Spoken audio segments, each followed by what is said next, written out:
So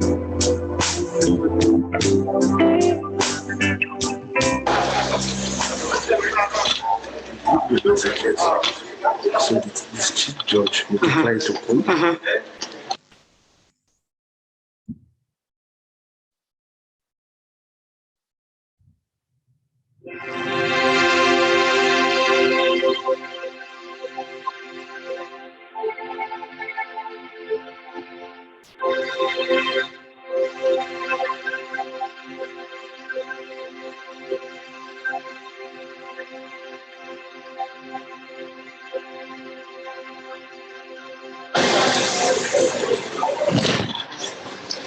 Good afternoon, ladies and gentlemen, and welcome to the third annual lecture of the late Justice Pius Aderemi. We're about to start the program, but before we go on, I'll just run through a few ground rules. COVID-19 is very real. If we can have people space out, social distancing, if we can at all times, except you're talking,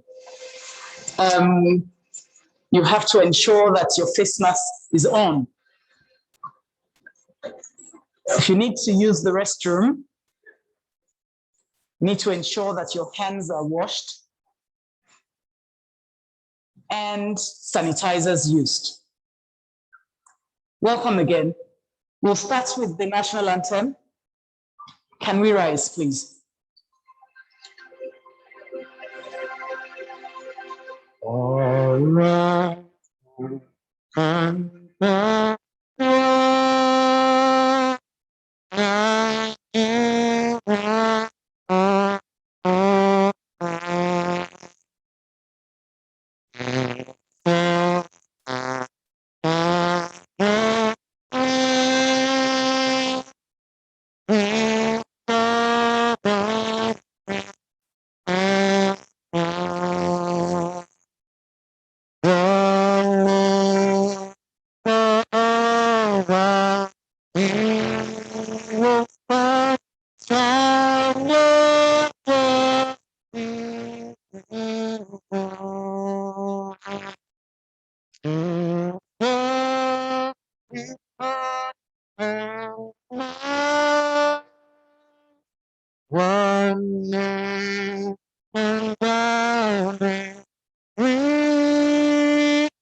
Thank you. Protocols, setting and introductions.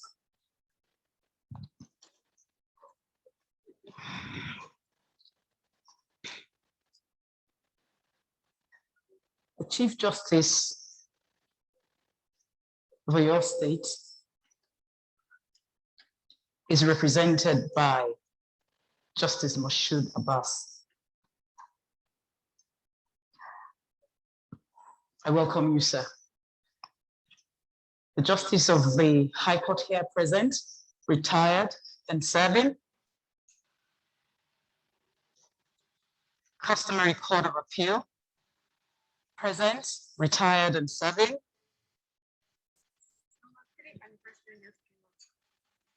Oh. My president just turned.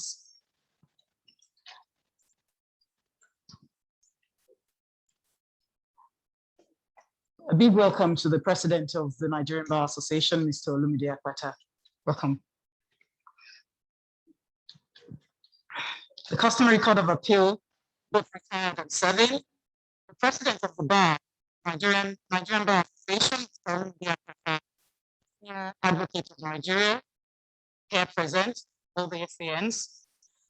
The Chief Registrar of the High Court and all the Customary Court of Appeal. The DCRs here present, your worships here present, the chairman of the Premier Bar, Nigerian Bar Association, Mr. Pius, all my seniors here present, colleagues and invited guests, members of the late Honorable Justice Pius Aderemi family, and all the invited guests. You're all welcome here to the lecture. We will have the program declared open by the representative of the Chief Judge in Justice Moshood Abbas. Thank you, sir.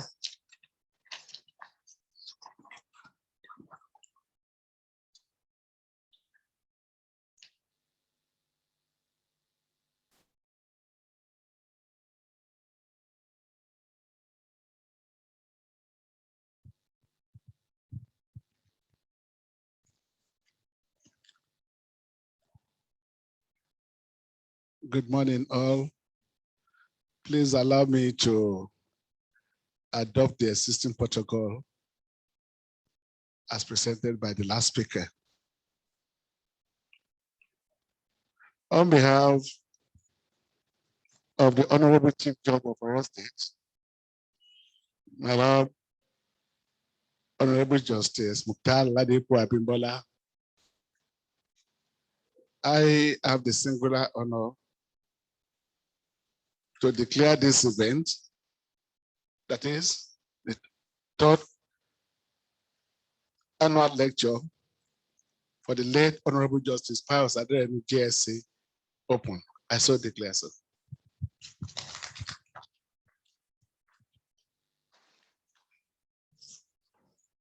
Thank you, my lord.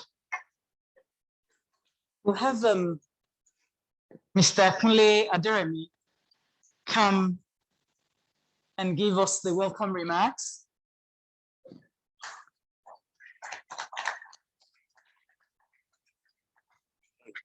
Okay. Yes, you can.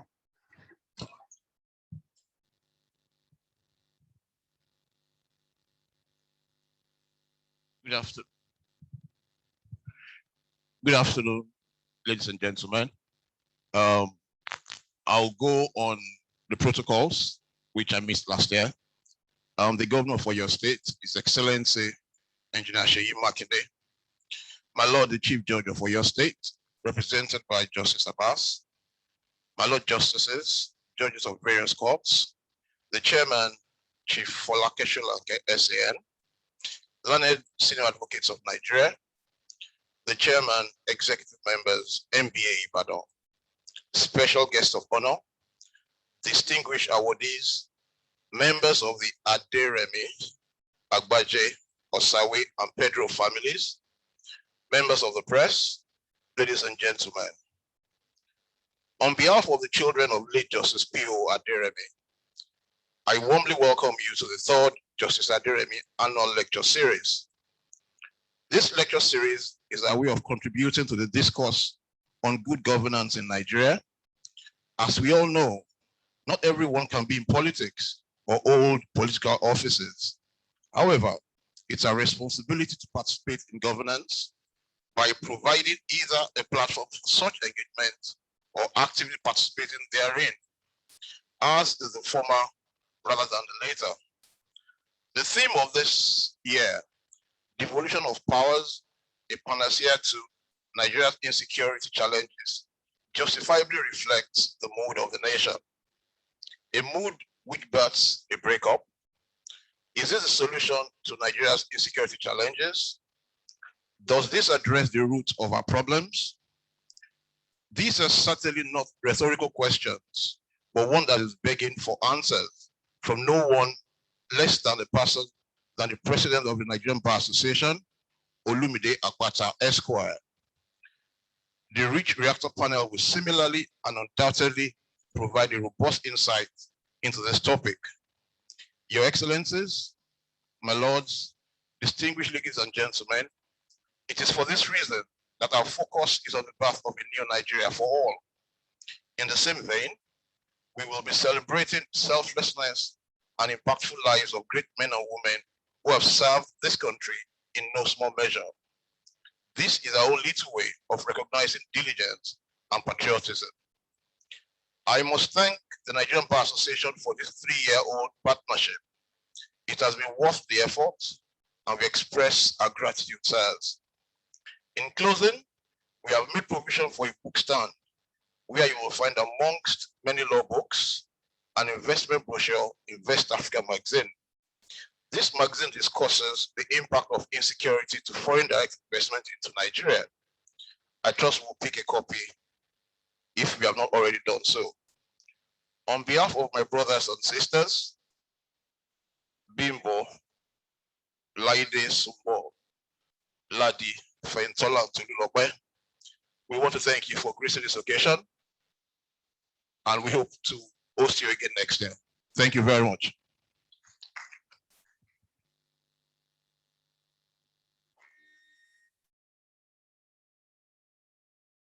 Thank you so much, Frank.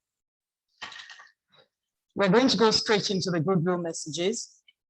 And part of the ground rules that I laid, I don't think I remember saying that while we're going for the goodwill messages, we want to try as much as possible to keep to time.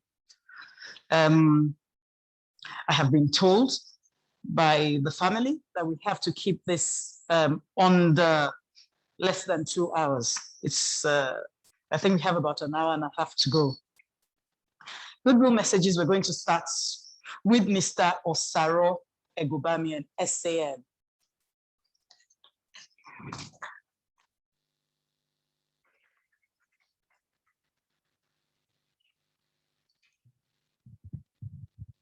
Let me follow the protocol as established by Kunle. Last year, he got it so badly wrong. This year, I think it's taking time, so I will follow that. Thank you very much. Tolu has asked me to give a goodwill message. I am almost a member of the family, but I'll just share a quick story within my 3 minutes. I had been appearing before Justice Oguntade, Justice Aderemi sitting on his right-hand side, and Justice Chukwumaina sitting on his left-hand side. And they were so quick, they had come in to clear the backlog in the Court of Appeal in Lagos. There was what I call terminus delay at that time. And Justice Oguntade and Justice Aderemi with Justice Chukwumane were so quick that, and they understood themselves so much that when Justice Oguntade will deliver his judgment or his ruling, he would just turn back, and Justice Aderemi would just nod his head and he would say agrees, and he turns to the next man and he says agrees, and he will give extemporaneous rulings. We were also impressed by this, and I was always before them. So one day, Justice Oguntade asked me to see him in chambers, and he asked me if I've ever applied for silk. I said I had once or twice. He said yes. He'd seen my name, and against it there was something called NQ. I said, what does NQ mean, sir? He said, not qualified. He said he couldn't believe I wasn't qualified, and he wanted to know what happened with the number of times I appeared before him. I checked, and there were some errors. Anyway, he invited me again, and he walked me over to the next room and said, Pius, I want to introduce you to a young man. You know him, he appears before us. And ever since that day, it was Justice Aderemi who took it upon himself to go and see other judges. And it took another 4 years. I applied 6 times. And I was very reticent, and I was told I needed to go and see judges, but I refused to do so. So Justice Aderemi took it upon himself when he got to the Supreme Court to talk to 1 or 2 judges. Now, in between that time, Folabi Kuti, who's now a partner, said there was a young man who was interested in applying to work in our office. That young man is Tolu Aderemi, who came in on the first day with a bangle on his hand. And I shook him and I said, what is this? And I thought to myself, I need to mentor this young man, because how could he come in here looking for a job? But I talked to him and he sounded very intelligent. And I told Kuti, we'll take him. But I never discussed it with his father.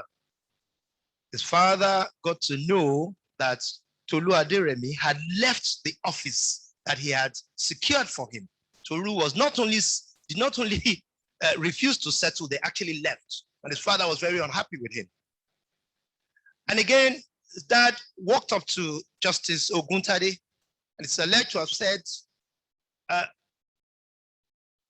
my brother, my son, you know him, troublesome. He's left the place I secured for him. And Justice Oguntade said, where did he go? He said, some name. I don't know what that name, he perched on something. He said, all these young boys, apparently that's what he said. And Justice Oguntade reported this later. And they found out that it was the office where I was superintending over. And Justice Oguntade said to him, your son is in good hands. But not only in good hands, Tolu proved himself to be exceptionally diligent and focused. But Tolu, understands the world. And, when I take some decisions, we have this policy in the office. We have a discretion. Some cases we don't take, no matter how much it is. And Tolu was very worried. He ran to see Justice Aderemi and said, my boss, there's this big brief, and he says he wants to walk away from it. And Justice Aderemi invited me and said, you're doing the right thing. Not one brief will define your office. Tolu was very embarrassed. He turned his head down and said, you can both go. That advice he gave us, not only is it invaluable, what I see here today is not what Justice Aderemi left for his children that matters, it's what he left in them that matters. Ladies and gentlemen, I thank you very much. God bless you and keep it up. Thank you so much, sir.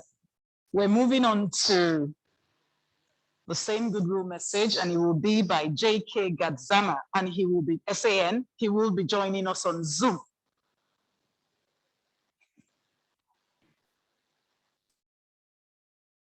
Hello. The chief host, my Lord Honorable, the Chief Judge of Oyo State, who is being ably represented by Honorable Justice Moshood Abbas, the chairperson of this event, Chief Mrs. Sholake Folanke, the first female SAN in Nigeria, the president of the NBA, Mr. Olumide Apata. Permit me to, at this point, adopt our Nigerian ritual of saying all protocols are respectively observed to save time. I think first, permit me also to give my apology for not being there physically with all of you. But by God's grace, I have joined virtually. I congratulate the organizers of this annual lecture series and commend them for the impact that they have been consistently adding over the years to the legal profession, by extension, Nigeria as a country. I am happy to be a part of this series, which is the third of its kind, held in honor of a jurist par excellence, the late Honorable Justice Pius Aderemi, a conscientious jurist whom I held in high esteem. I can recall that my Lord mentored me and positively influenced my professional life, along with his brother justices, especially at the Court of Appeal bench in Jos, along with the likes of Honorable Justice Oguntade, Honorable Justice Chukuma Ene, Honorable Justice Kumasi, now of blessed memory, as well as Honorable Justice Edozie. I appreciate what is being done today, and I bring good tidings from my colleagues in chambers, from Vox Populi Foundation, as well as Canada International Center for Arbitration and Mediation. I recall nostalgically the number of cases have appeared before my Lord, both at the Court of Appeal as well as at the Supreme Court. And two of them come to my mind each time I remember his name and all the achievements he left behind. And these are the cases of Right Honorable Rotimi Amechi against INEC, as well as Senator Rashid Ladoja against INEC. I applaud this laudable initiative, as the relevance of knowledge cannot be overemphasized. I am optimistic that this lecture, which is themed Devolution of Powers, a panacea to Nigeria's insecurity challenges, will further deepen our understanding of the existing discussions on security challenges in Nigeria, as well as provide an opportunity for cross-fertilization of ideas in a bid to make our country a better and safer place for all of us.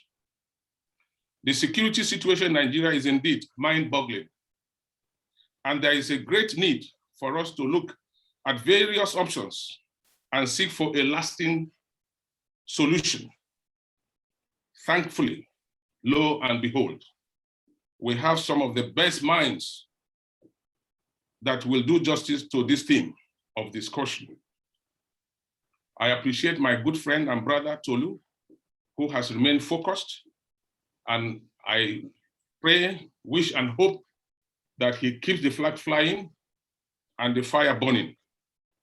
Once again, I am indeed delighted to identify with the program. I have no doubt that the deliberations will be enlightening, and I encourage you all to pay keen attention. Once again, thank you, and God bless you all, as I remain connected throughout the rest of the proceedings and the program.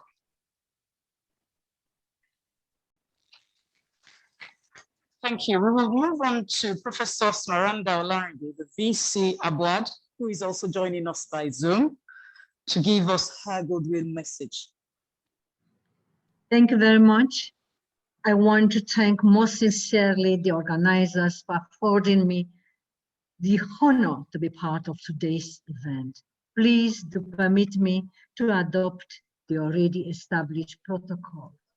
Goodwill message. It is a real privilege to deliver this goodwill message on the occasion of the third edition for the legal luminary and judicial icon, the late Honorable Justice Pius Olaiwola Aderemi, JSC, CON Annual Lecture Series. The late Justice Pius Aderemi deserves to be celebrated and remembered as often as we can, because he traversed the legal firmament in Nigeria like a colossus. His contributions to the area of jurisprudence, Nigerian legal system, judicial activism, and courageous delivery of landmark judgments are tremendous. The topic for the 2021 legal series, Devolution of Power, a panacea to Nigeria's insecurity challenges, is very apt for the time we are in. The security challenges Nigeria is facing is almost tearing the country apart, with tribal and ethnic leaders calling for their independence under the assertion of self-determination. The call for a dismembering of the federation has never been this loud. Even during the Civil War days, the call for separation was orchestrated by an ethnic nationality. The major question has always been, what is the solution to the insecurity challenges? Will restructuring or devolution of power to the federalism units be the everlasting solution we have been seeking? Every right-thinking Nigeria is concerned about these security challenges and is looking for a permanent solution to the problem. It is my belief that at the end of this lecture, we will have been able to diagnose the problems and prefer a lasting solution. Why? I profusely apologize for my inability to be part of this year's event physically. I am optimistic that the event will turn out to be a huge and rewarding success.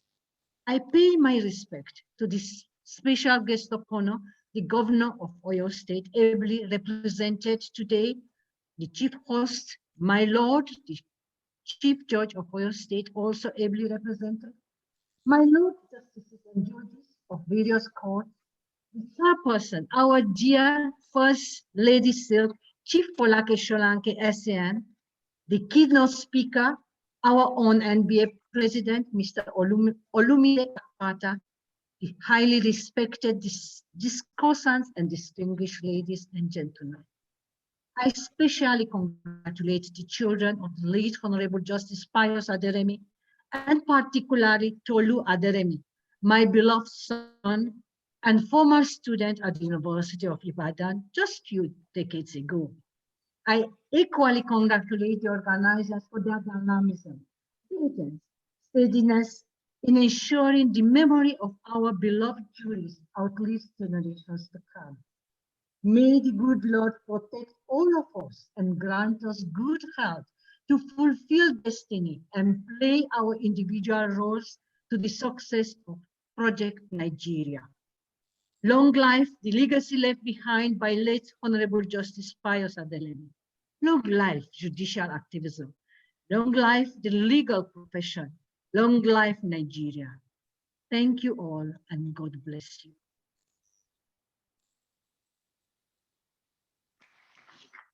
Thank you so much. The next person will be Mr. Tunde Busari, SAN, to give us his goodwill message.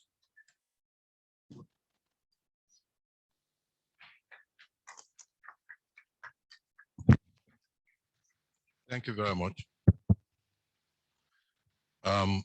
May I crave the indulgence of the chairman to stand on existing protocol, but I'd like to recognize the representative of the executive governor of my state, Oyo State, Governor Seyi Makinde, and particularly my president, Mr. President Olumide Akpata, and the CJ of Oyo State, Honorable Justice Munta Abimbola, the CJ of Oyo State. All other protocols duly observed.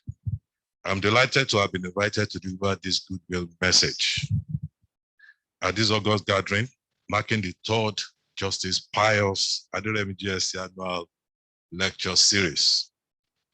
And I congratulate the family, the entire family of the great jurists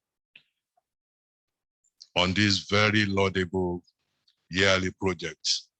And this being the third one, I'm optimistic that this initiative will continue to grow from strength to strength and will, in course of time, even be a major event that will be shaping the policies and then the governance, not only of the state, but also in Nigeria. The topic of the lecture today, the evolution of powers. I'm so sorry, I forgot I was mouth folded. The topic today, the evolution of powers, the panacea to Nigeria's insecurity challenges, is coming at a very auspicious time. And I thank the speakers in advance, and particularly the keynote address, Mr. President. I believe with the contribution and input of the legal scholars in private and public service, representatives of the legislative, executive, and judiciary in our midst today, justice will be done to the topic. The late jurist lived a life of peace, and he surely would have endorsed the topic and speakers as constituted. Honorable Justice Aderemi left a very, very formidable mark in the sands of time, and the history of the growth and development of the judiciary in Nigeria will not be complete if mention is not made of his contributions. Mention has been made of his landmark judgments, and they are all there in the law reports as evidence. A lot of us rely on judgments and reasoning of Milords, and it remains a shining example, not only to practitioners, but I'm sure to the members of the bar of the various courts of records in Nigeria. My encounter with Tolu cuts across professional relationship, cuts across social relationship, and all we hear is that Tolu's industry, Tolu's strength of character, Tolu's contribution, even as young as he is, to the growth and development of the law, particularly his involvement in new areas of the law, is a reflection of the quality of his father, Honorable Justice Aderemi. And I'm sure Tolu and his siblings will be proud that they had a father who left commendable records and who did so much such that never will you hear anything negative said about the late jurist. So I congratulate the family on having a platform, a proud platform on which to build. Now, we have witnessed in our country in recent time daily news of horror and insecurity. However, when I was thinking of the topic of today, I doubt very much if the evolution of powers is the solution to the insecurity challenges in Nigeria. This is because we already have a system of government that ideally should guarantee an effective devolution of powers amongst the federating states.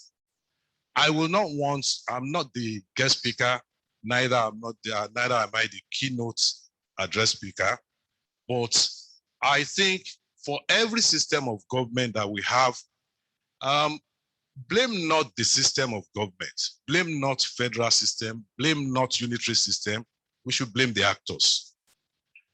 Because we talk about devolution of powers. As a student of political science, because I studied political science before I did law, the impression of federalism that I got while doing political science was that there will be federating units and there will be a national government. And the federating units are supposed to be constituent units with independence to some extent, independence and having their areas of operation, so to speak. But what we have is that because of our military experience in Nigeria, the unitary system of the military has influenced adversely what federalism should be. I will not say more because, but again, I believe if we're asking what should we do, what is the way out? I believe if we practice federalism the way federalism should be practiced, Nigeria will be a better place. I believe all those 68 items that you have in the Schedule 2 under exclusive legislative list, I believe if some of them are moved into the concurrent legislative list, thereby enabling the states to also concurrently carry out certain functions and responsibilities together with the federal government, including, if you say, policing. If we cannot have state police, there is nothing wrong in having regional police for any region that can provide the basic minimum. And then insecurity will be tackled. You will not have studied law without them ironing into our head the issue of respect for the rule of law, absolute supremacy of the law. I believe we should be ruled by laws and not by men. I believe there should be equality before the law. We should eradicate certain principles like the federal character and the quota system, as all this contradict the issue of equality and fairness. Fundamental human rights must be respected, and there must be separation of powers. I will not want to go further or to assume the role of a speaker, but it is my belief that this assembly of great minds is a good idea at this time, as this will facilitate exchange of ideas by the participants to make Nigeria a better place. I also hope that the communique, if there is one, to be issued after this event, will be presented to the appropriate authorities for effective and informed advice.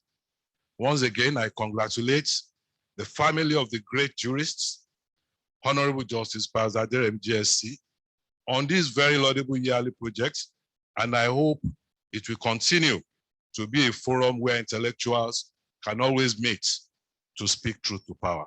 Thank you very much. Thank you so much, Leonard Silk. Inviting to give the goodwill message in 3 minutes or less, the chairman of my Premier Bar, Mr. Olayin Pius.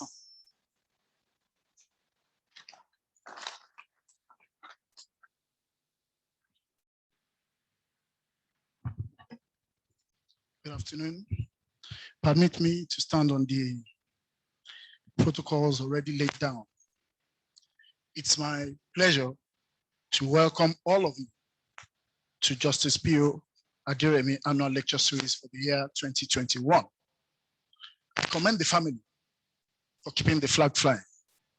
Tolu, when as an ambassador of Ibadan, you are being conferred the citizenship of Lagos, all I will say is that you are doing well.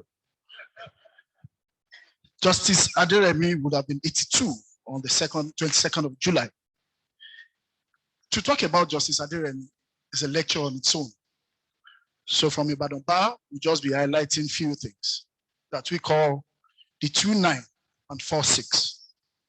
9 because he was born on the 22nd of July 1939. 9 again because he finished secondary school from the prestigious Ibadan Grammar School in 1959. The 4-6, he was called to bar in 1966, elected the 15th chairman of the Nigerian Bar Association in January 1986. He was elevated to the bench of the High Court of Oyo State in 1986 and to the Supreme Court in 2006.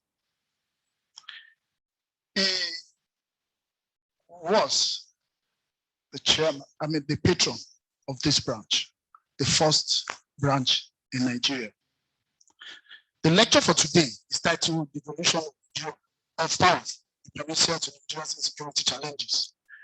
I will not say much because the last speaker will rival the keynote speaker in the details we have given, but I will let you know that we would all agree that this is the time for this lecture. And no other person than Mr. Olumide Akpata, the president of the largest association of lawyers in Africa, is going to do a good job. Please be patient. You have a good time. On behalf of Ibadan Bar, I welcome you all to the third edition and the 2021 edition of Honorable Justice Pius Aderemi Lecture Series. Thank you all for coming. I wish you a safe journey back. Thank you. Thank you, sir. Now we're getting into the nitty-gritty of the lecture series. May I call upon Bishop Leke Adegunrin, sir, to give us the blessings.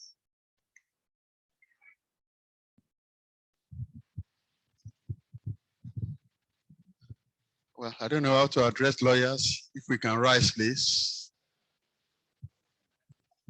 In the name of the Father, and of the Son, and of the Holy Spirit. Amen. Our loving God, creator of heaven and earth, you put us in the world to beautify and to develop the world. This is a man who played a great part developing humanity. We're remembering him today because he's done a lot among us. We also have eminent gentlemen and ladies here who are also developing this country. For all those who have the intent to develop this country, bless them abundantly. Remove obstacles from their ways. For those who are destroying, we ask you to change their hearts. Convert them to yourself. Remove ways of evil from their lives, so that we may all do your will. And at the end of it all, we may all give glory to your name. Grant this through Jesus Christ our Lord. In the name of the Father, and of the Son, and of the Holy Spirit. Amen. Thank you.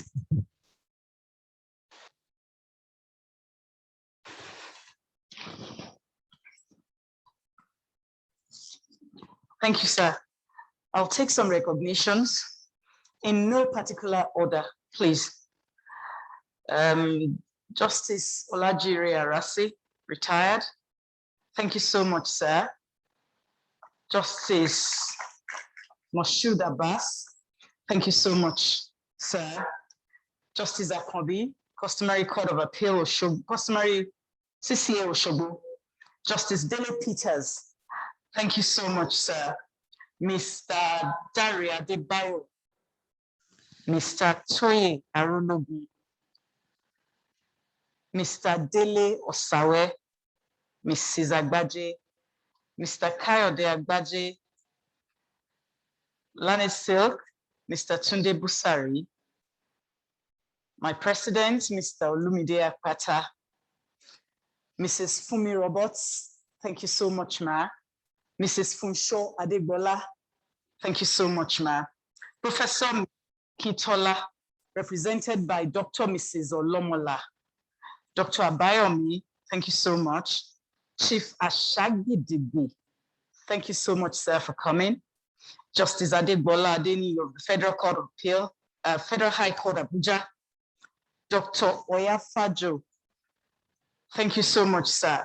Justice Abdul Ganiu, Lanet Silk, Mr. Tunde Aiku, Mrs. Adegboye, thank you so much for coming. Mrs. Sumbo Drowoju, Mrs. Enilo Lobo, Your Worship Hamzat, Your Worship Idowu, Justice Olatunji Daniel, thank you so much, sir. Justice Bayo Taiwo, thank you so much, sir. Justice Lajide, Justice Mrs. Adeyo, thank you so much, sir. Retired Justice Eni Son, thank you so much, ma'am. Justice Akinle, retired, thank you so much. Thank you so much to everybody else who has come. I will be doing the rest of the recognitions as people come in. The next thing we're going to go into will be the presentation of the awards, and the citation will be read. The people who the awards will be presented to are Justice Lambe Arasi, Emeritus Professor Michael Omolewa. Thank you so much, sir, for coming as well. You're going to be given an award.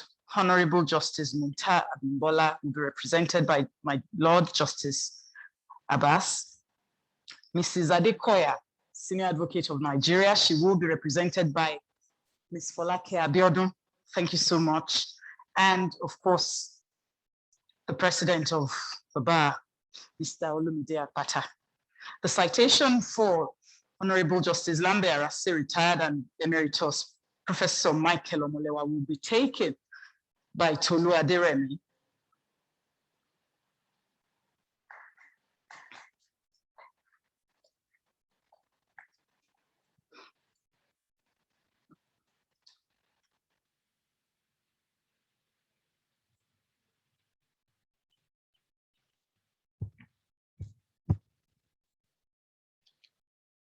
Your Excellencies, my lords, distinguished guests, ladies and gentlemen, these awards of recognition is not the normal or general type of awards that is given to just anybody.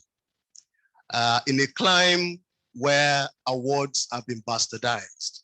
So when you need the favor of someone, all you need to do is just confer an award on that person and you get that sort of favor. But you will agree with me, the awardees of this afternoon are eminences who have distinguished themselves selflessly in the service of Project Nigeria. And it's for that reason that we have decided to confer on them these awards of recognition. My Lord, the Chief Judge of Oyo State, ably represented by my Lord Justice Abbas, may I plead, sir, seek your kind indulgence to let my Lord Honorable Justice Lambe Arasi, the first awardee, remain on his seat as I read his citation, sir. I'm most grateful, my Lord.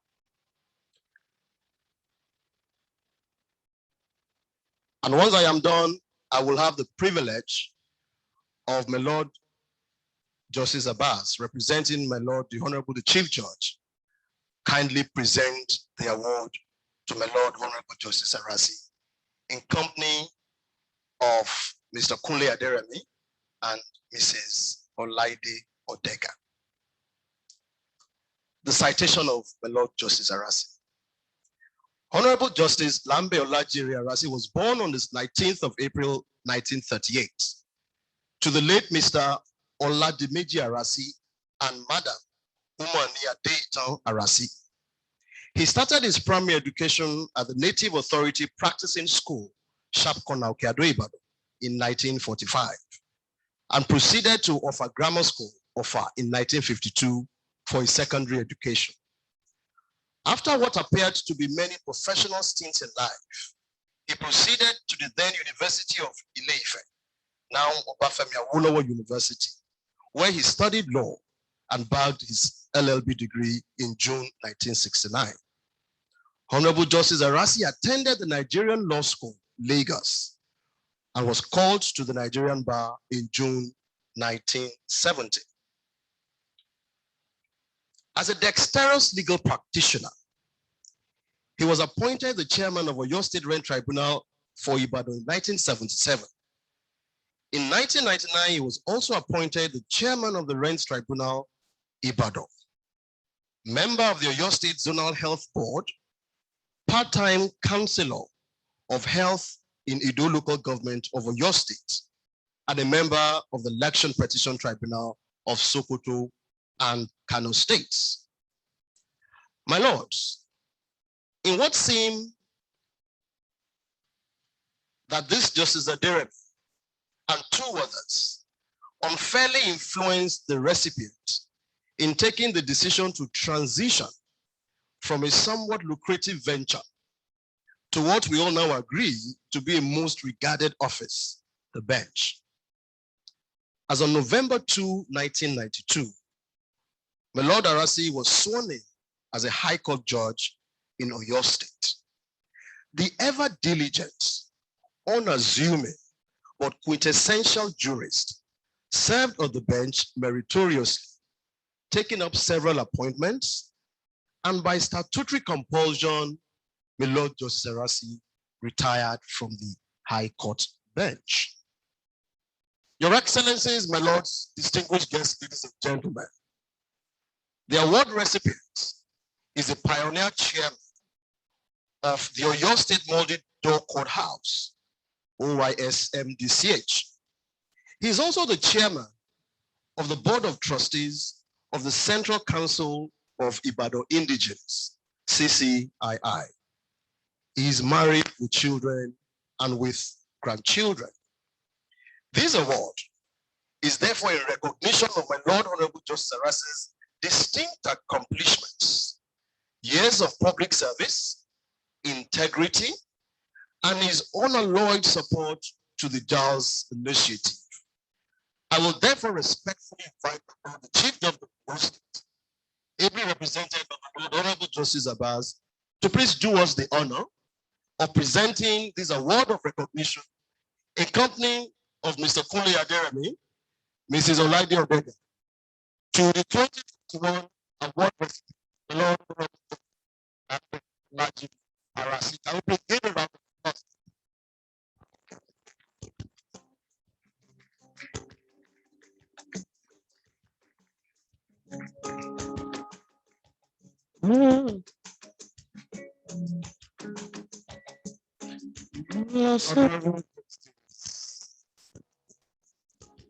Lambe Arase. I have the greatest honor to represent the CJ in presenting this award to you. And let me confess openly here that this is the man that brought me into the Oyo State Judiciary.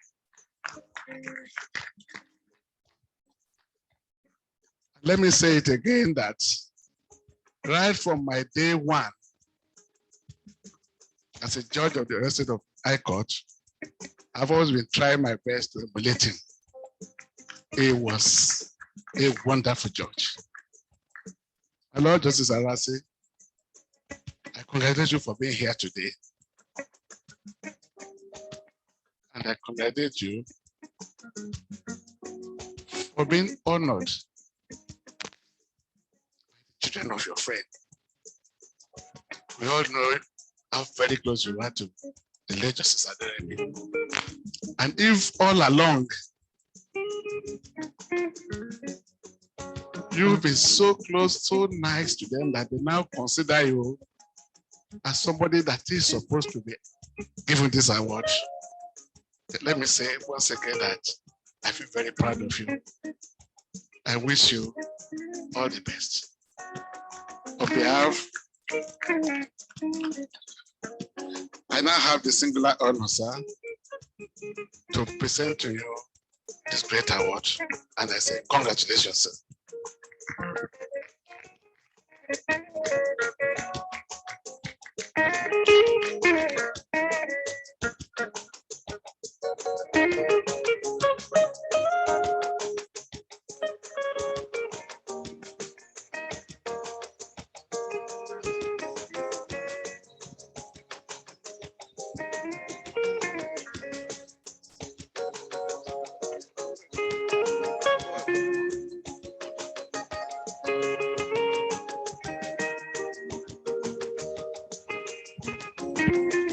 Thank you very much, my Lord, the CJ.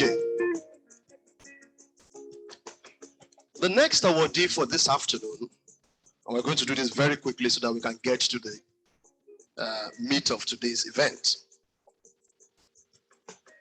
is a man of many parts. He's a true Nigerian and a patriot. He is Emeritus Professor Michael Abiodun Omolewa, OON.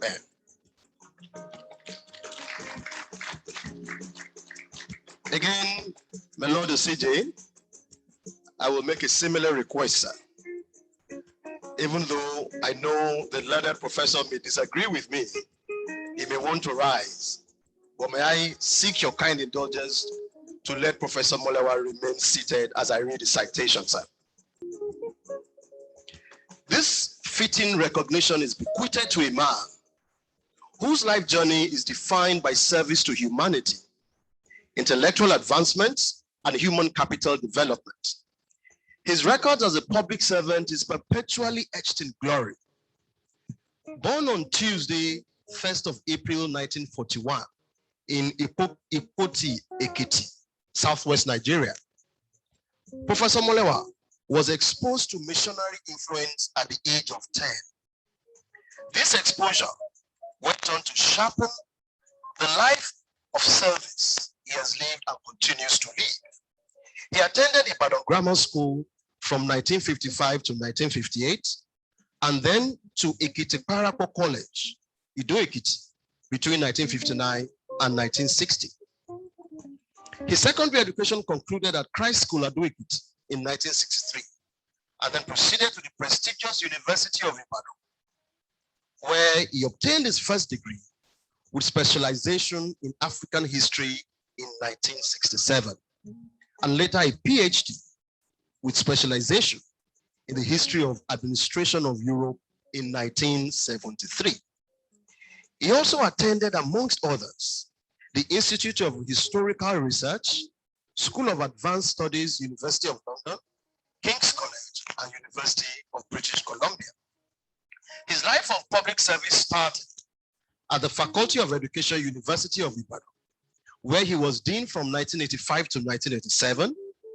In 1994, Professor Michael Omolewa became a member of the Nigerian National Commission for UNESCO and its chairman of the education sector of the commission. Emeritus Professor Omolewa was first appointed as a permanent delegate and Nigeria's ambassador to UNESCO in January 2000. And in 2003, he became the first African to be elected as a president of the General Council of UNESCO. He was reappointed as Nigeria's ambassador to UNESCO in 2005. As permanent member of the UNESCO, Professor Molewa facilitated the nomination and inscribing of Osun-Osogbo Sacred Grove as a UNESCO World Heritage Site, as well as UNESCO's establishment of a Category 2 Institute for African Culture and International Understanding in Abeokuta in 2009. Emeritus Professor Molewa has over 200 published works, including books, articles, and technical reports, and is well read worldwide. In recognition of Professor Omolewa's service to human capacity and development, he is already the worthy recipient of several awards. This award of recognition is therefore a further recognition of his trailblazing record of service to humanity, advancement of human capacity development, development of adult literacy, and his constant support for the Justice Aderemi Annual Law Lecture Series. Indeed, he delivered the maiden keynote address of the JALS in 2019.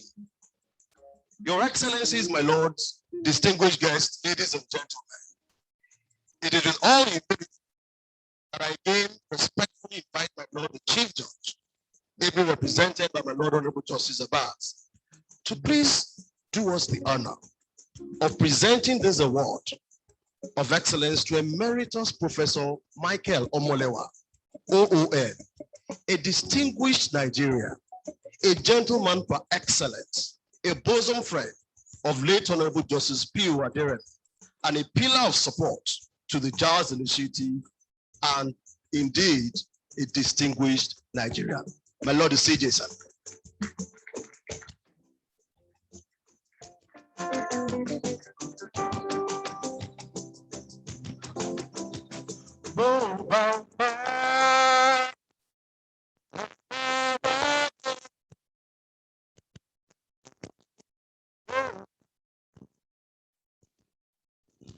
Prof, I feel highly honored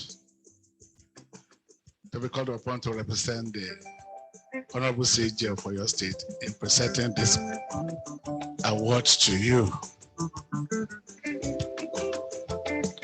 When I was listening to the citation, one thing that was going on in my mind is this one being said about a Nigerian? And let me say with every sense of responsibility that we are proud of you. It is our wish that the Almighty God will give you long life to further reap the fruit of your labor. Congratulations, and I wish you all the best. I present you this award.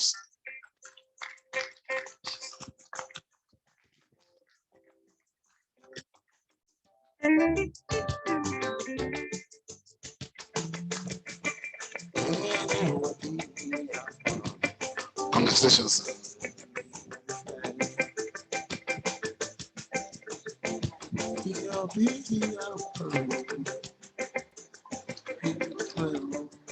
The next award goes to the Chief Judge of Oyo State, Honorable Justice Muta Abimbola, duly represented by my Lord, Honorable Justice Moshood Abbas.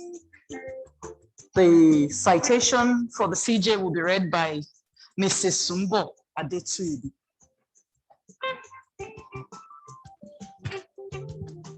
Very good afternoon to everybody. Thank you very much, my lords. My lords here present, please permit me to stand on the already established protocol. The next already is my Lord, the Honorable Justice Monta Ladipo Abimbola, the CJ of Oyo State. My Lord, Justice Abimbola is the Chief Judge of Oyo State.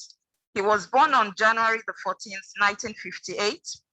My Lord attended KDC Primary School, Kenema in Sierra Leone in 1963.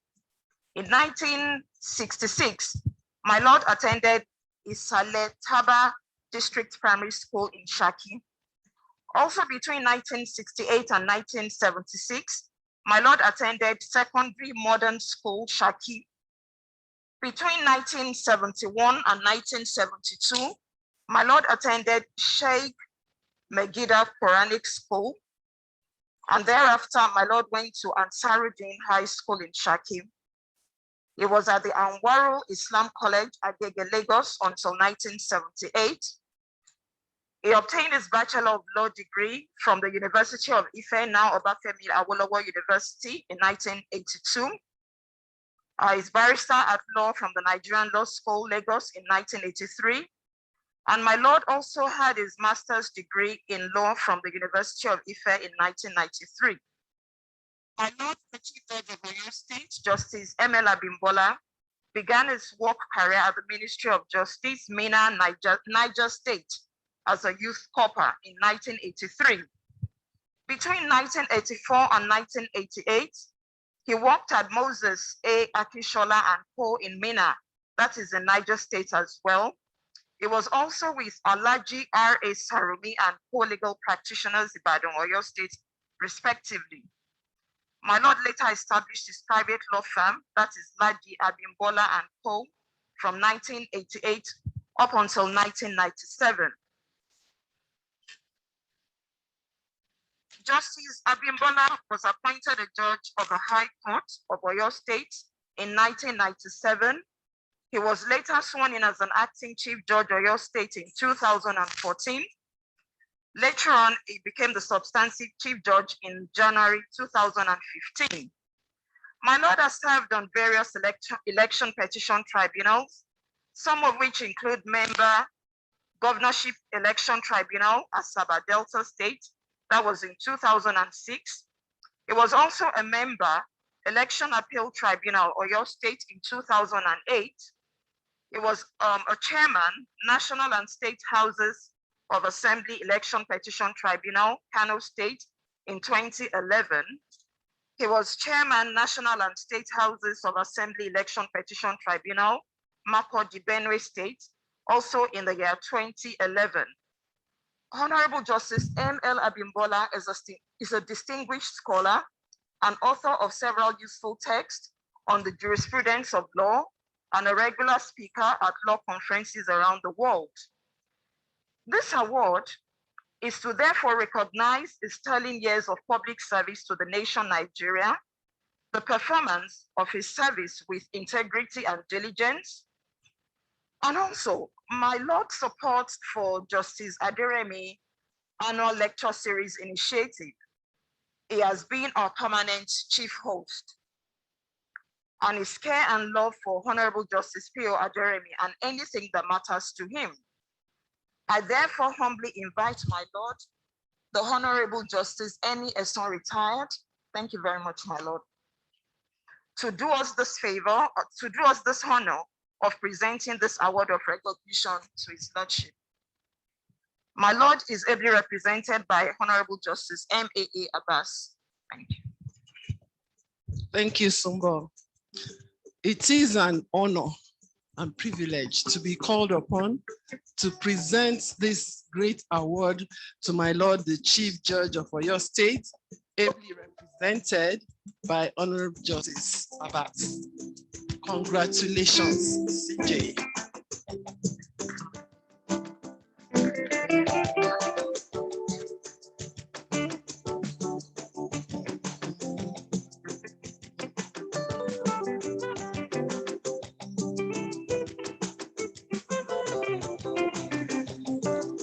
Thank you so much, Sumbo.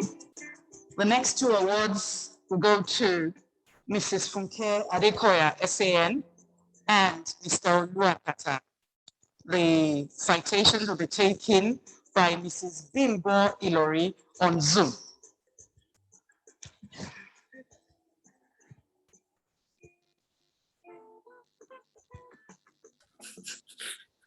Good afternoon, everyone. I was already speaking and I was still on mute. Apologies.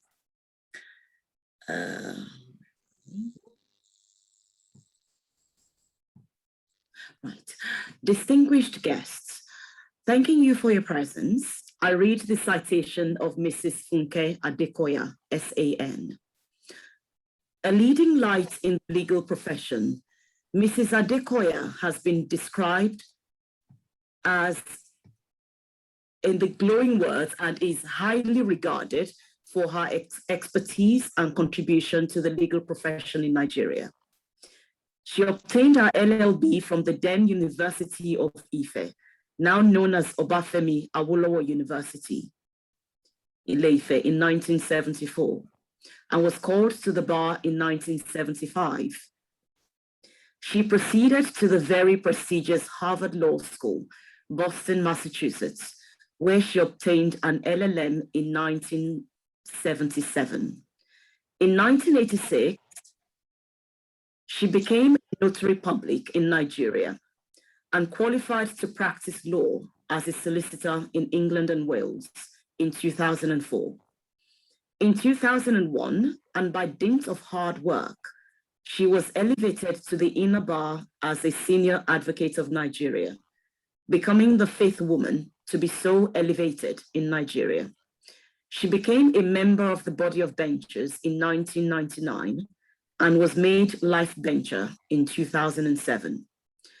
With more than 45 years experience in commercial dispute resolution and arbitration, Mrs. Funke Adekoya, SAN, sits regularly as an arbitrator in institutional and ad hoc arbitration proceedings, both locally and internationally. In 2017, she was appointed as a member of the ICSID panel of arbitrators and has projected Nigeria as a country where competent arbitrators abound. She is also a member of the Board of Trustees of the Cairo Regional Center for International Arbitration, member of the Court of Arbitration for MARC, the ADR arm of the Mauritius Chamber of Commerce and Industry, and a member of the International Arbitration Rules Advisory Board of the African Foundation of Southern Africa. She has published books on arbitration and has contributed chapters to numerous other books. She regularly writes articles on a variety of arbitration topics and has presented papers both locally and internationally. Mr. Chairman, this award is in recognition of Mrs. Funke Adekoya SAN's sterling contribution to the development of the arbitration practice in Nigeria and the legal profession in general. It is with this in mind that I respectfully invite the first Vice President of the Nigerian Football Federation, Mr. Sheyi Akinwumi, to do us the honor of presenting this award of recognition to the recipient. Thank you.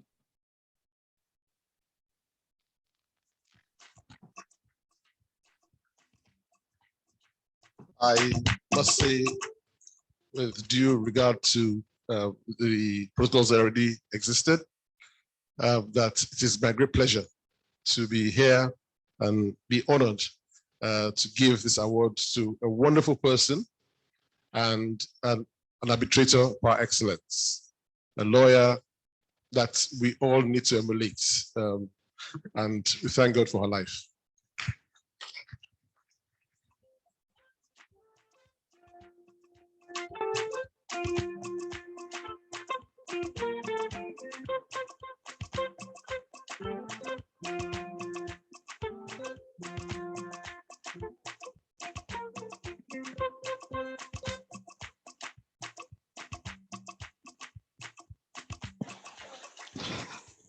Thank you, Mrs. Ilori.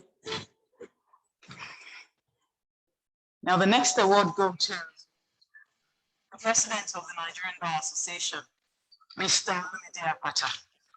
Citation will be read by Mrs. Bimbo Ilori. Thank you. Thank you very much. I'm especially pleased to be reading this particular citation. Mr. Apata and I went to the same alma mater, University of Benin, Great Uniben. Distinguished guests, I now read the citation of Mr. Olumide Apata. He is today's keynote speaker. He is also the president of the Nigerian Bar Association. He started out his educational career in Warri, Delta State, and thereafter attended King's College, Lagos, from where he proceeded to study law at the University of Benin, Uniben, and graduated in 1992. He was called to the Nigerian bar the following year. Olu, as he's fondly called by admirers, joined the firm of Dr. Mudiaga Oj and Co. in Warri, Delta State, where he was extremely privileged to cut his teeth in legal practice under the tutelage of the late great sage, Dr. Mudiaga Oj, SAN OFR, who was one of the most seasoned litigators of his time. In 1996, Mr. Apata relocated to Lagos and teamed up with his cousin, Ogogo Apata, who had just set up the law firm, Templars, the previous year, after honing his skills in the firm of F.O. Akinrele and Co., under the leadership of the legendary Chief Frank Oduayo Akinrele, SAN. Together, they grew the firm to be one of the leading firms in Nigeria today. Although he's presently on a sabbatical from his income-generating business to take up the voluntary assignment of steering the Bar Association in the right direction, Olu would normally head the corporate and commercial practice group of his firm, which comprises the following practice areas: mergers and acquisitions, capital markets, corporate law, labor and employment, immigration, telecommunications, media, entertainment and technology, and regulatory compliance. In his service to the legal profession, Olu has recorded groundbreaking firsts. He was a foundation member of the NBA section on business law. He was also a member of the planning committee, which organized the very first NBA SBL conference that was held in Abuja in March 2006. He later became chairman of the NBA SBL in August 2016. In July 2020, and in what has been globally adjudged a remarkable feat, he was elected as the president of the Nigerian Bar Association and continued to maintain giant strides in that role. At the JALS 2020, Mr. Apata donated 10 HP laptops with 1 year's Law Pavilion research toolkit to the 10 successful young lawyers drawn from around the country at the Justice Aderemi essay competition. He will be delivering the third JALS in a few minutes. Mr. Chairman, may I respectfully invite the first Vice President of the Nigerian Football Federation, Sheyi Akinwumi, Esquire, to do us the honor of presenting this award to Olumide Akpata, Esquire, President, Nigerian Bar Association. Thank you. Again, I'm very honored to be here to present this special award to a very special man and a special brother of mine, and a true Nigerian. Was born in Edo, worked in Delta, lived in Kano, and now his practice is all around Nigeria. And then he's conquered Africa because he's the president of the biggest bar station in Africa. Olu is a wonderful person. We're proud to have him as our president of the NBA. And this honor is undoubtedly deserved. It's my pleasure, Olu Akpata, President, Nigerian Bar Association. And I must say this, that I'm saying this with pleasure and pride, because even though it was announced, I guess people are not announcing it, but he is not either, so it's fine. Announced as first Vice President of Nigeria Football Federation, but my first and first law is the practice of law. And I'm proud to be the one to call up to present this to you.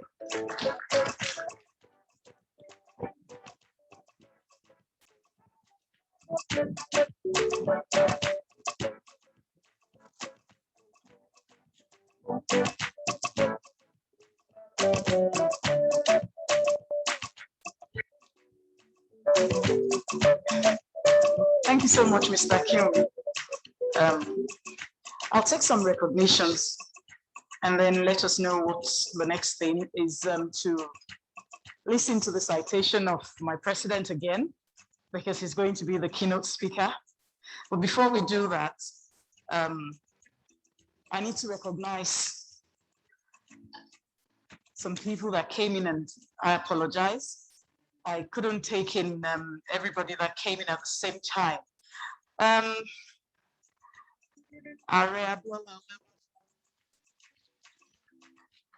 SAN is here. Thank you so much. Dr. Onimide, SAN. Thank you so much, sir. Mr. Lassi Sanusi, SAN. Thank you so much, sir. Justice Abdul Ganiu, CCA, and Justice L.A. Ganiu of the High Court. Reverend Olabode TJ, thank you so much. Engineer Femi Babalola, I saw him somewhere at the back. Thank you so much.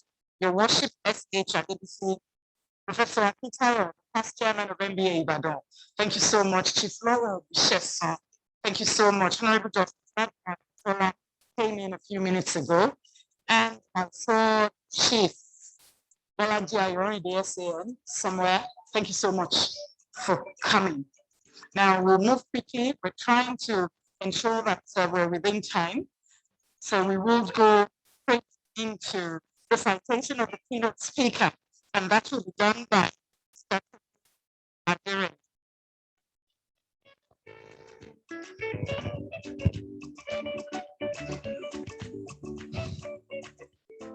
Your Excellencies, my Lord, the Chief Judge of Oyo State, learned senior advocates, learned seniors, distinguished guests, ladies and gentlemen, you will find it most unusual if I come up again to read an already read citation of the president of the Nigerian Bar Association.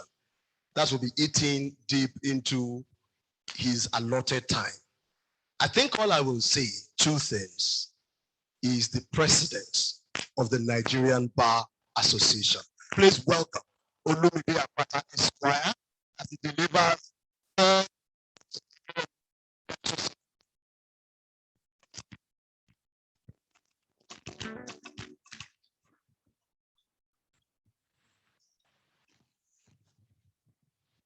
it would have been painful to go through citation reading a second time.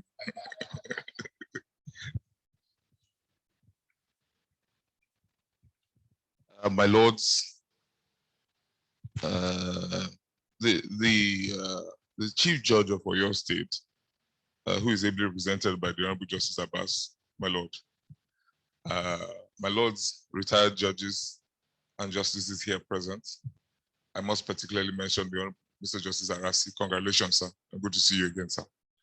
My Lord Bishop, the family of the late Justice Aderemi, members of the inner and outer bar here present, permit me to adopt the already established protocol. I'm trying to ensure that we stay within the stipulated time. And it's even, I feel even much better because I'm no longer giving a paper this morning. I'm just reacting to the paper already delivered by my big brother, the learned senior advocate to the Busari. I just have to mention a few points and then we're done here. But very well put, sir. Very well put.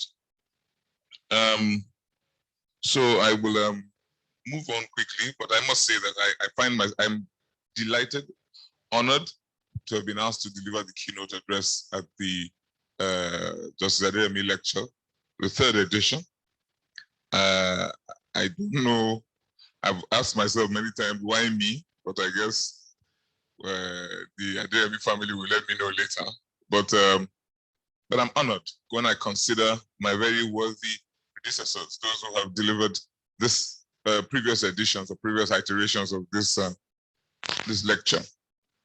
And I must congratulate the family for keeping up this tradition. I consider myself just like my brother Osaro. I consider myself a member of the family now. And I will say that may the soul of my Lord Justice Aderemi continue to rest in peace. Ladies and gentlemen, it is my pleasure to have been invited by the family of the late Honorable Justice Pius Aderemi, JSC retired, Commander of the Order of the Niger, the organizers of this colloquium, to deliver the keynote address. Last year, when I was here, I minced no words in expressing my appreciation to the organizers for their industry, their tenacity, and consistency in keeping the memory of the late jurist alive. It is the only way to immortalize persons who have sacrificed or who sacrificed their lives for this nation. 1 year after, and with the rare privilege of standing again before this august audience, I have no reason whatsoever to retract my commendation. In fact, I am compelled to praise them for raising the bar even higher with the caliber of invited guests and the faculty put together to deliver this lecture. It might be, ladies and gentlemen, I hope I am not, I don't want to appear to be playing to the gallery, but can we give the children of Justice Aderemi a round of applause, please? I have watched closely in the last 3 years how they have continued to hoist the flag of that family and the late jurist higher and higher. And I must say I'm impressed. And it shall be well with you all for this honor that you have done to your great father.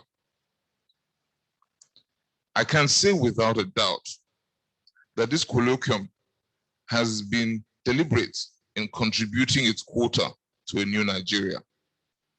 The 2019 lecture, which was delivered by Emeritus Professor Michael Omolewa, Officer of the Order of the Niger, who is here with us. Good to see you again, Prof. Focused on governance and good governance, the role of government. Even in the pandemic year, 2020, or the pandemic first year, and in a lecture delivered by another awardee today, Mrs. Funke Adekoya, Senior Advocate of Nigeria, the focus was on effective justice delivery system. Is the e-path the game changer? This year, I have been asked to focus on devolution of powers and to investigate whether or not it is a panacea for Nigeria's insecurity challenges. I am pleased that the government at all levels are represented here today. And as I understand it, are so represented every year. It is my hope that this colloquium speaks to our conscience and drives us to implementation. rising insecurity, and the case for devolution. In putting my thoughts together for this lecture, I paused to ask myself what devolution of power truly entails. So I had to borrow a few definitions. Ferguson and Chandrasekhar aptly described it as the transfer of governance responsibility for specified functions to subnational levels, either publicly or privately owned, that are largely outside the direct control of the central government. Gergerson also described it as a form of administrative decentralization, which transfers specific decision-making powers from one level of government to another, from the national to the subnational, where there is the transfer of political, administrative, and economic authority, which engenders accountability and by natural consequence, births efficiency and effectiveness in the generation and management of resources for the overall development. It's a longer definition, but we get the point. Considering the above explanation, could the devolution of powers potentially solve our security needs? Tunde Busari thinks not, but I think so, if it is properly managed. Indeed, I dare say that the growing clamor for succession is probably a consequence of the unwillingness to explore the benefits of devolution of powers. Secessionist cause have not enjoyed the patronage and support that they have commanded today since 1967. Just some weeks ago, one British Nigerian, who is acclaimed to be the leader of IPOP, issued a sit-at-home proclamation in London, and the streets of Aba, Enugu, Abakaliki, and other southeastern states were deserted. It was reported that the level of compliance witnessed in these states, nearly surpassed compliance with the curfew proclamation during COVID-19 lockdown in that region. In the Southwest, another gentleman who is said to be leading the campaign for the Yoruba nation is also gaining prominence, with his rallies and campaigns attracting great followership in Nigeria and abroad. The Lagos State Police Command recently had to mobilize a full force and employ subtle intimidation to keep the Yoruba Nation rally from being full-blown on the 3rd of July this year. The question we must ask ourselves is this: how did we get this divided? Whilst we cannot deny the many issues and challenges that may be the remote causes of the division, the messages of the agitators for self-determination and secession are clearly revealing of the immediate cause. The Yoruba Nation movement rose into prominence when the acclaimed leader of the movement made a move to identify with the maimed and grieving people of Igongo village in Oyo State, who were said to have been victims of repeated farmer-herder clashes. The establishment of the Eastern Security Network, ESN, by the outlawed IPOP is clearly, even if illegally, a step to remedy the deficiency of the government in providing adequate security for citizens of the region. In other words, ladies and gentlemen, the popularity of the secessionist cause appears to be driven strongly by the unmistakable dissatisfaction with the security situation in the country. Security obviously is the basic function of government, and when government fails in its duty to guarantee the safety of its citizens, the people will shift their gaze to anyone, even a dissident, to give them a modest assurance of safety. Indeed, statistics from the incidence of insecurity in different parts of Nigeria will give any true Nigerian a reason to be concerned. Nigeria's Security Tracker is a website dedicated to tracking security incidents around the country. Its weekly report from June 12th to June 18th of this year reveals an aggregate of reported cases of major security breaches across the nation. In the report, covering 5 days, 195 people were kidnapped and 206 people were killed, among whom were 17 security personnel. Most of the reported incidents were directly related to insurgency, banditry, and gang war. These were crimes that were hardly known 20 years ago. The effect of insecurity on the nation is very devastating. Nigeria is unlikely to attract greater foreign direct investment when foreign investors are scared by the gory news that make our headlines. And this is notwithstanding the passage of the age-long Petroleum Industry Bill recently. UNICEF has warned that the spate of kidnapping, especially of school children in northern Nigeria, will further compound the difficult situation of the high rate of out-of-school children.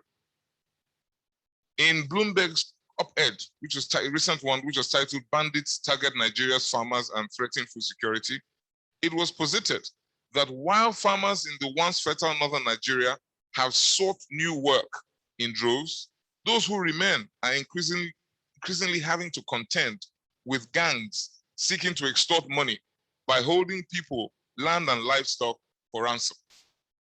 If the insecurity is not urgently tackled, ladies and gentlemen, Nigeria will be at risk of severe food insecurity, a risk that is arguably has begun to crystallize through galloping food prices.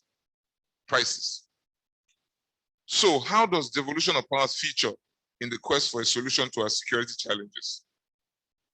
In simple terms, it would enable state governments to nip security issues in the bud before they become problems. State governments complain bitterly that the absence of state police, slow response from the central chain of command of security forces, and the failure of the Constitution to donate powers to them to control the police in times of crisis render them helpless. Here, I totally agree with Leonard Senior Advocate, Mr. Busari, because we definitely need to relocate some items, many of the items on the executive list to the concurrent list. And in this paper, I have dealt mostly on the issue of security from the point of view of policing. But there are many other items that can be handled by our subnationals that are being handled at the center and make it impossible. Indeed, we just looked at the issue of the autonomy of the judiciary. And that is another issue that is critical, because where we have that same unitary mindset governing the way our judiciary, the way we appoint judges of courts, the way we function in the judiciary, there's definitely going to be a problem, because it would affect security, because the courts will not move as nimbly as they should. The state governments have argued that the dynamics of prevalent banditry and organized crime demand local intelligence and community policing, which cannot be effectively handled from Abuja. Governors in southern Nigeria have even southwest Nigeria have even gone ahead to enact laws establishing state vigilante outfits. In the southwest, they are referred to as Amotekun. In the southeast, they're called Ebubeagu. In response to the yearnings of their people for better security. Yet, because these outfits cannot bear arms and operate fully as law enforcement units, their effectiveness has apparently been limited. As a further step to demonstrate their resolve, the governors of southern states in Asaba recently declared the Asaba Accord and banned open grazing of cattle as a response to banditry, which has been allegedly linked to migrant herders. Furthermore, the governors, after a meeting in Lagos on the 5th of July, resolved that the anti-open grazing laws should be passed in all the southern states of Nigeria before September 1 this year. Meanwhile, the federal government has expressed the view that whilst it is doing its best to tackle the menace of insecurity across the country, state governments also need to wake up to what the federal government describes as their responsibilities. How state governments can meet these responsibilities without having necessary coercive powers is the point that the federal government has really not explained to us. The constitutional impediment. The controversy between the federal government and state governments over responsibility for security is unfortunately not made easy by the Nigerian Constitution. Fundamentally, a resolution needs to be reached regarding the nature and extent of the powers that the central government must devolve to the states, including deciding whether states will be permitted to make their security formations, establish their security formations, and if not, whether the commissioner of police of the Nigerian police force who is stationed in a state will be answerable to the governor of that state, who is called the chief security officer. The Constitution describes Nigeria as a federal republic. Federalism is largely a political structure that traces its origins to the expositions of Alexander Hamilton and James Madison in their 85 Federalist Papers, where they shared their political thoughts on how the independent federating units can function within the United States of America, based on shared powers and shared responsibilities within the structure. The Supreme Court of Nigeria aptly explained the concept of federalism in the case of the Attorney General of Lagos State versus the Attorney General of the Federation, is reported in 2 Nigeria Weekly Law Reports, 2003, Part 833, where my Lord, the Honorable Justice Wifo JSC, as it then was, stated as follows. Nigeria operates a federal system of government. Section 2, sub 2 of the 1999 Constitution reenacts the doctrine of federalism. This ensures the autonomy of each government. None of the governments is subordinate to the other. This is particularly of relevance between the state government and the federal government, each being, as said by Professor Ben Wabweze in his book, The Presidential Constitution of Nigeria, at pages 39 to 42, each being an autonomous entity in the sense of being able to exercise its own will in the conduct of its affairs within the Constitution, free from direction by another government. Same Supreme Court established this same view in the case of Attorney General of Abia State and the Attorney General of Federation in 2006, reported in 16 Nigerian Weekly Law Report at 1005. Nonetheless, an important caveat is that the Nigerian federalism can only be legally enforced by recourse to the same constitution. In the case of Allah Fisoye and the Federal Republic of Nigeria, 2004, 4 Nigeria Weekly Law Reports at part 864, the Supreme Court, per my Lord Justice Dr. Nikki Toby, as it then was, held thus. The point I am struggling to make is that there is no universal agreement as to what is federalism or federal government. Definition of words, including federalism or federal government, by their nature, concept, or content, are never fully accurate all the time, like a mathematical solution to a problem. End of quote. It was held in that case that only Nigerian federalism will be recognized by the courts and not an utopian federalism. Therefore, when considering the Nigerian federalism, the Constitution dictates what it is and not what it should be. The 1999 Constitution, in its section 14, sub 2b, recognizes that the security and welfare of the people shall be the primary purpose of government. In furtherance of this obligation, it provides in section 214 that there shall be a police force for Nigeria, which shall be known as the Nigeria Police Force. And subject to the provisions of this section, no other police force shall be established for the Federation or any part thereof. In other words, the Constitution states that it will be illegal and unconstitutional for any other person, government, or entity to have any police force except the federal government. Interestingly, the same Constitution designates the governor of a state, as I previously stated, as the chief security officer of the state, and donates to that governor the power to issue directions to the Commissioner of Police, who is obligated to comply with the directions. The Supreme Court affirmed this in the case of the Attorney General of Anambra State versus the Attorney General of the Federation, 2005, 9 Nigeria Weekly Law Report, part 931 at page 616. However, the provisions of section 2154, which empowers the governor to issue directions to the Commissioner of Police, also provides in the same breath that the Commissioner of Police may request that the matter, that is the governor's directive, be referred to the president or such minister of the government or the federation as may be authorized in that behalf by the president for his direction. so we can see the conundrum. At various times, governors of states have voiced their frustration over the unavailability of a constitutional right to create state police or failure by the police in their states to comply with their directions.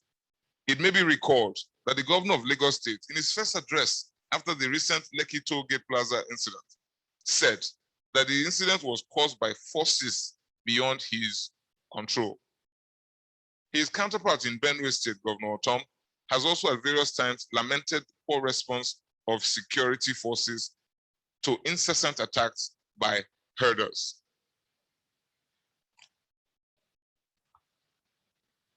Considering the recurring security challenges in the country, the federal government, in my respectful opinion, needs now to accept that the Nigerian state has grown to a point where it is necessary for states to have the power to run their own police with necessary checks and balances, of course, and champion constitutional amendments to achieve this.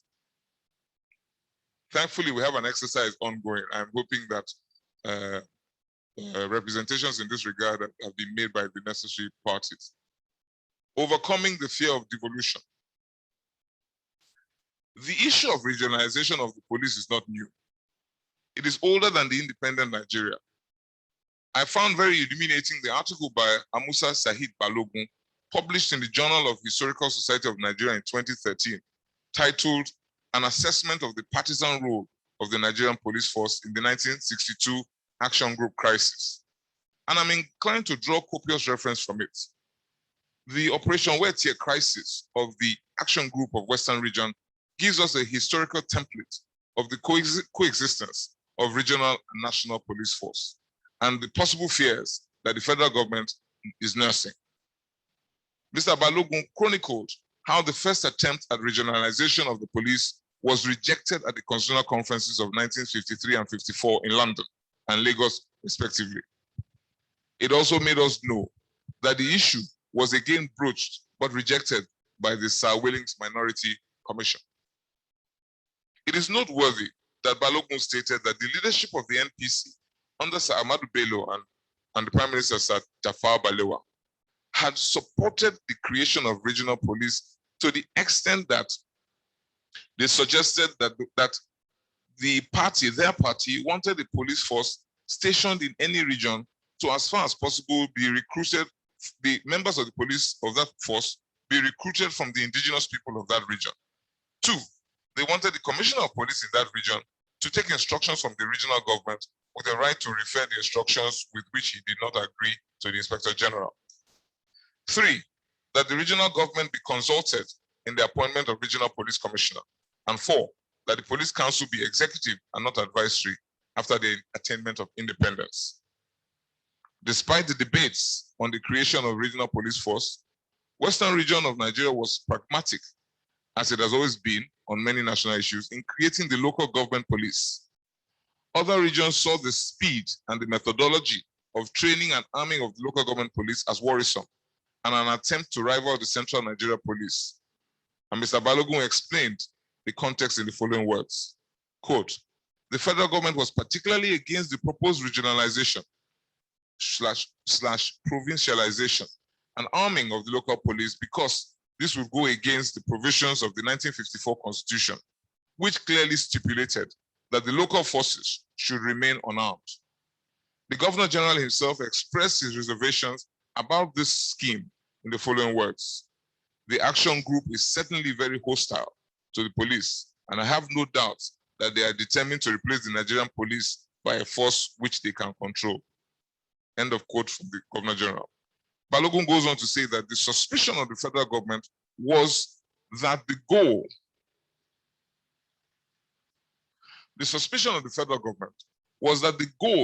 of the Western region under the action group was to expand and amalgamate local government police force into one regional force to be commanded by one officer, which will rival and ultimately displace the Nigerian police within the region. Ladies and gentlemen, I make bold to say that the fears of the federal government then for opposing regionalization of the police in pre-independent Nigeria and immediate post-independent Nigeria are still the apprehensions of federal government today.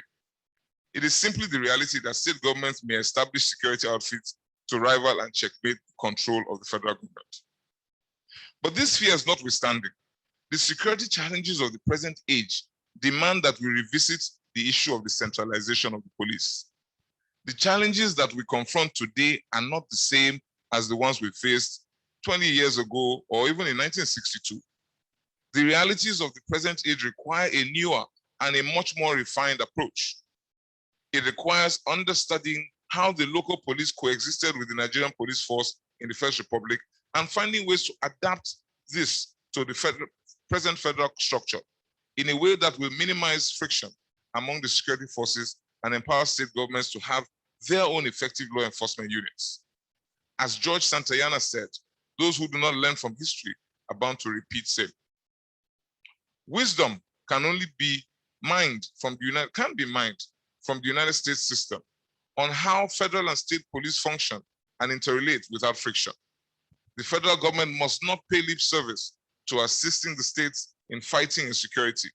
States can hardly secure their territories if they cannot provide sufficient arms, training, and infrastructure to their state-established security outfits.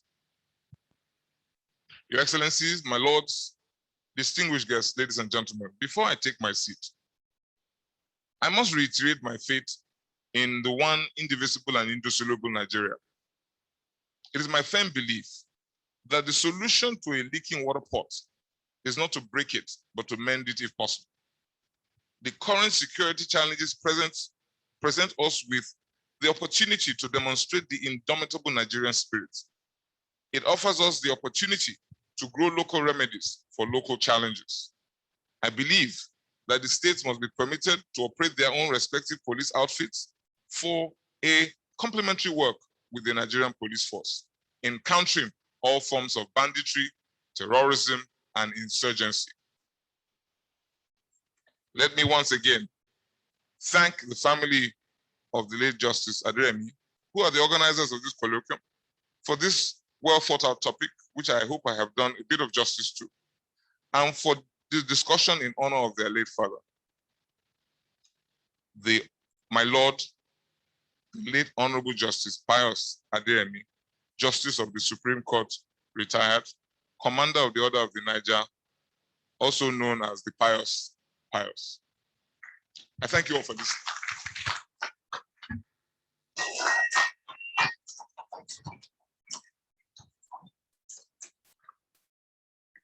Thank you, my president. We need to move that. I'll take some recognitions. I would like to acknowledge the presence of Sir Martins Bakari, the former president of the National Association of Nigerian Communities, NANC, United Kingdom.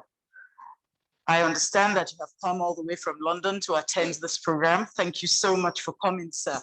Thank you so, so much. Mr. and Mrs. Fashino, thank you so much. Mr. R.A. Thank you so much. And Mr. Ayuadisa, thank you so much, sir.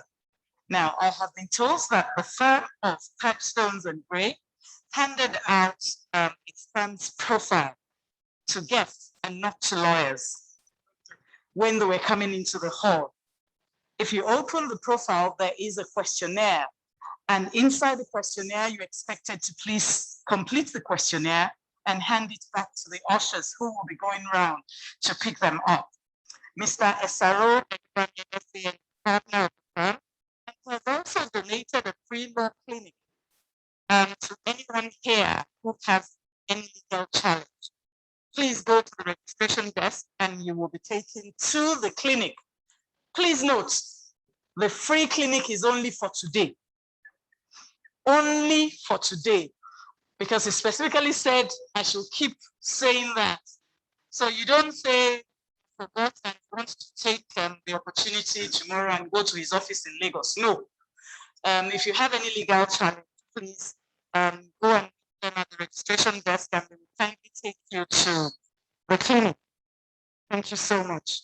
Now we're going straight into the lecture. I'm going to introduce the chairman of the panel. Before I do that, because of the COVID, We've decided that we're not going to have questions where everybody will be handling the microphone. So while we're listening to the panel, if you would like to ask the panel a question, can you please write it down?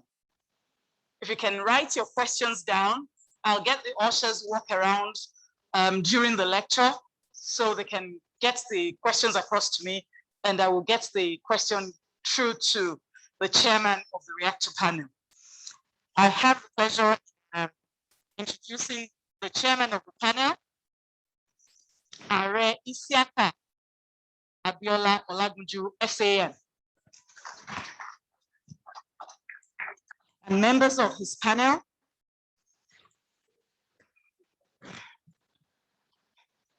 are Honorable Justice Bola Aderemi, Honorable Justice Dele Peters, Professor Toyin Akintola. She will be ably represented by Dr. Olomola and Mrs. Dayo Olorunfemi. Mrs. Olorunfemi, she's just on her way.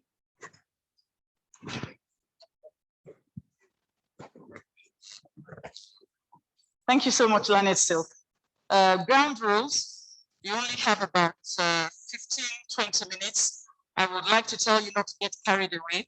I will have my microphone there to tell you, Lanet Silk.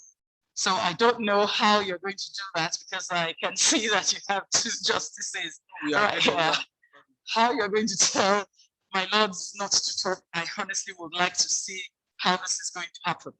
But you have 20 minutes, Lanet Silk, and your time starts now. Well, I will try my best, but because that I have six judges here, so this is my court. Each panelist we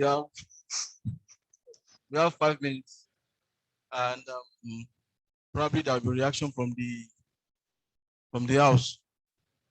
Before we start, let me confess that the mantle of being the chairman of this panel fell on me just yesterday. When Tolu informed me that he was inviting me to be the chairman, and immediately he forwarded the keynote speech by the president to me, which I've read, and very illuminating. But before I proceed, I must welcome Lord Honorable Justice Peters, my Lord Honorable Justice Borinigi, who I fondly called our Lord Saji, Dr. Lomola. You are welcome. Madam, you are welcome. Before I proceed, just this morning, I read an article by one Lasisi Olagunju. The name is just similar, we are not related, please.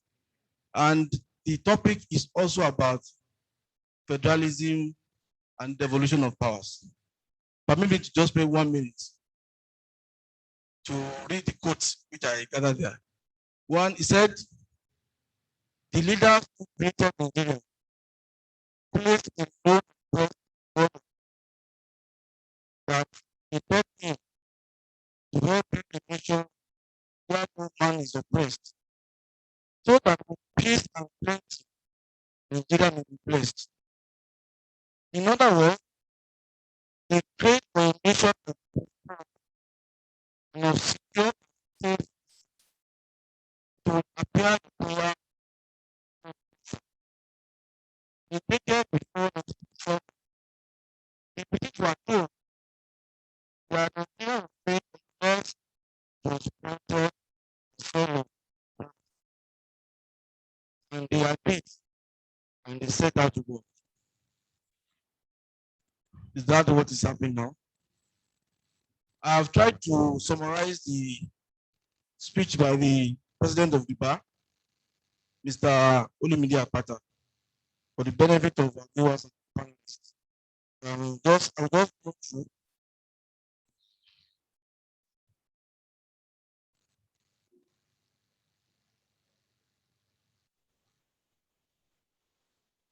Sorry, please. Of course, topics about devolution of power are solution to security debate, so as to enable the state government in security on the board. He raised the issue of supervision of the police, constitutional impediment to achieving the evolution insecurity in Nigeria as it affected foreign direct investment, food insecurity because of the farmers and other splashes. Also, the need of Section 251 to be amended concerning the power of the government to give direction to the police concerning any security issue. Let me not go into it.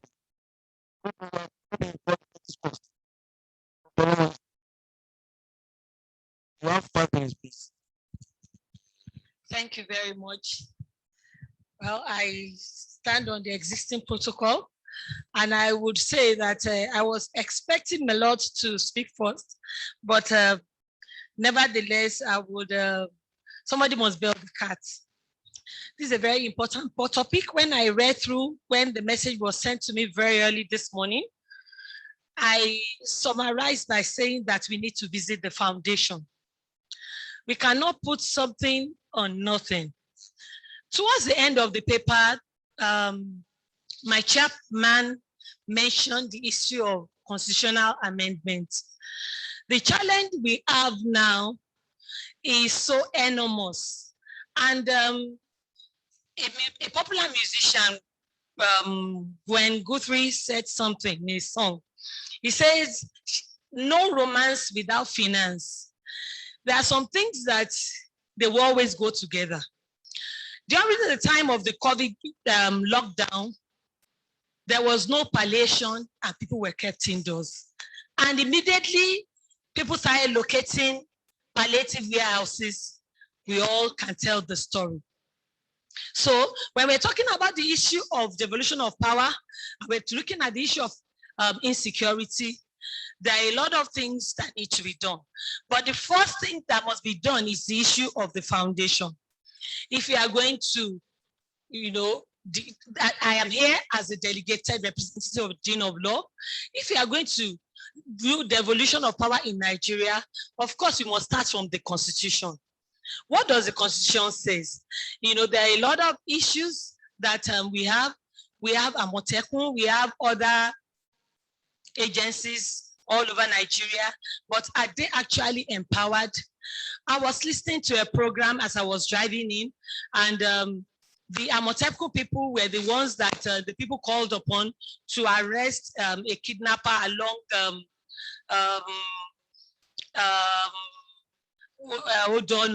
Elewe Road, I think some days back, and the police took the glory and they didn't like it. The people did not like it.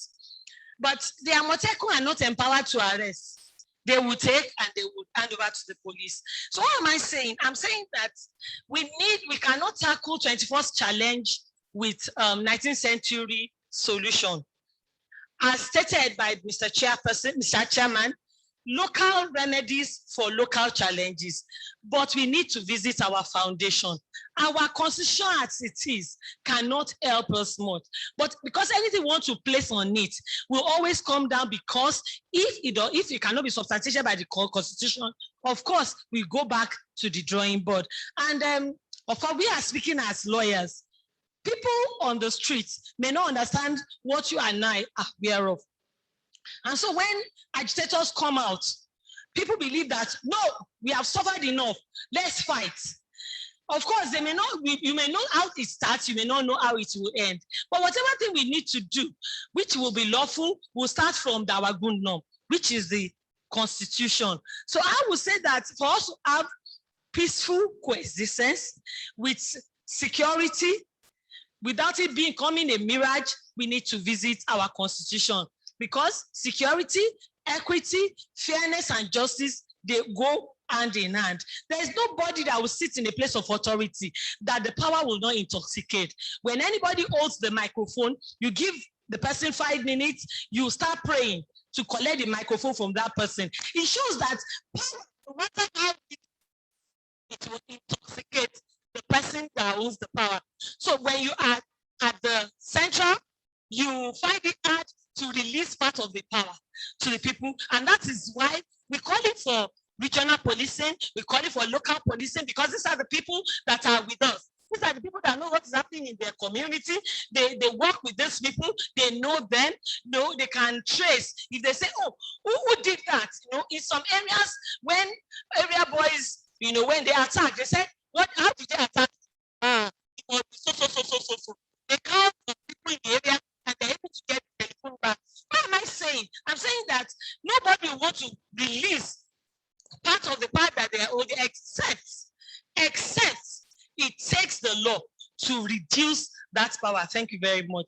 I don't want to be guilty of saying. Thank you, madam, for giving to the time. We are grateful. For calling on, I want to do partiality in a way. Just like what you have said, I'm in position of power now. So I will defer the condition of the I call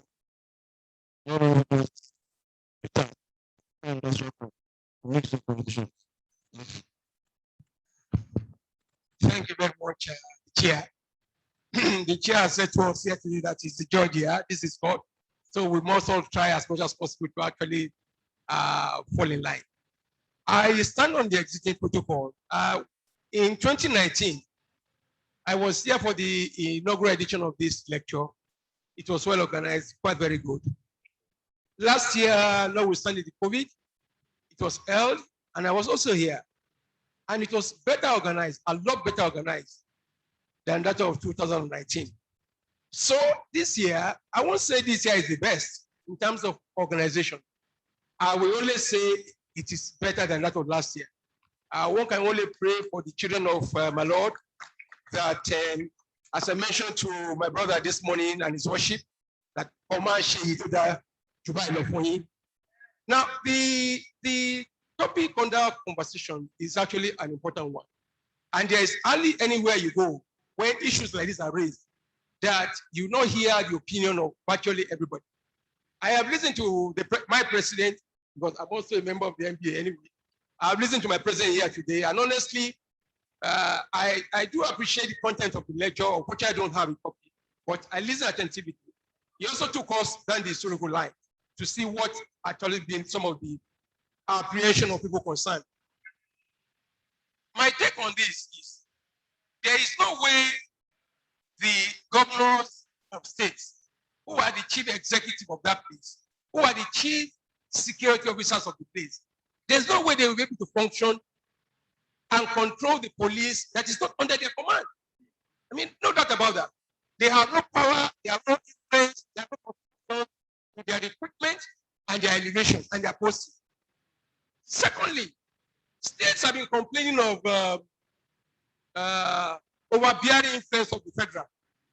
No doubt about that. But the local governments are also complaining against the states in terms of overbearing. I doubt that you can find any state in this country where the local government authorities or councils are functioning the way they ought to function. That being the case, I am complaining that the federal doing much more than they should. But am I also taking time to look inward? Am I also not pressing down on the local councils? I believe very strongly that for us to have security in this country, I've had the privilege, by virtue of my work, to have traveled by road across a number of states. And honestly, those are good old days. Very good old days. These days, to even travel from Ibadan to Lagos, I watch the time as to when and where one should go. Now, for me, community policing is perhaps one of the major ways in which you can find end to some of these things. And I am proposing that we have a police system in which the governors of the state have total and absolute control.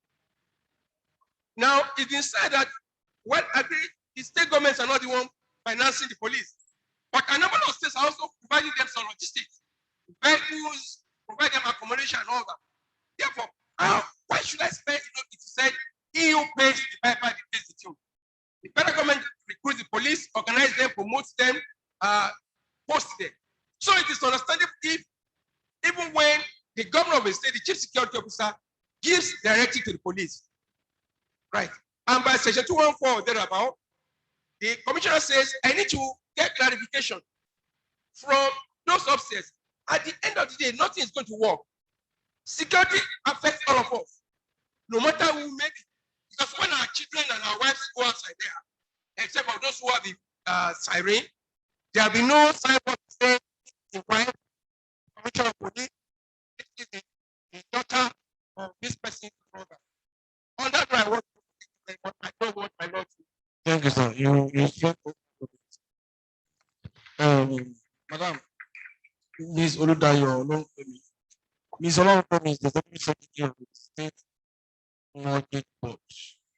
She's the former chairperson of the MBA, and she's also a member of the Body of Benchers.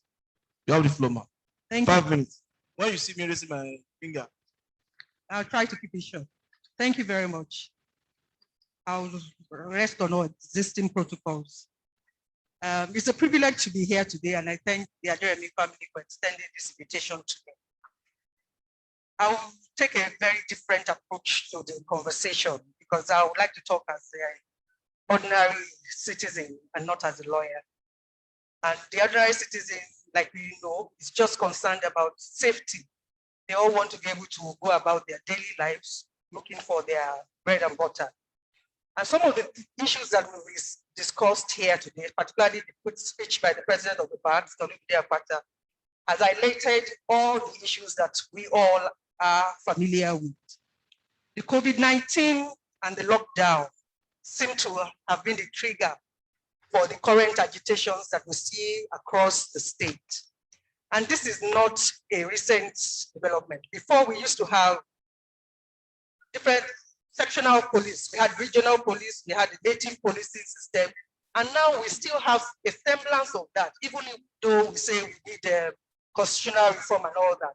But we have Governors Forum, which is a very formidable sectional force. We have Governors Forum across the nation. We have the Southwest Governors Forum. We have the North Governors Forum. So this suggests to us that we kind of have some sort of regional power blocks that can actually make things happen if we are serious about it. The evolution of power is not even though everybody is taking for it now. There are a lot of multi-dimensional issues that we need to take into consideration if we really want to devolve power in Nigeria.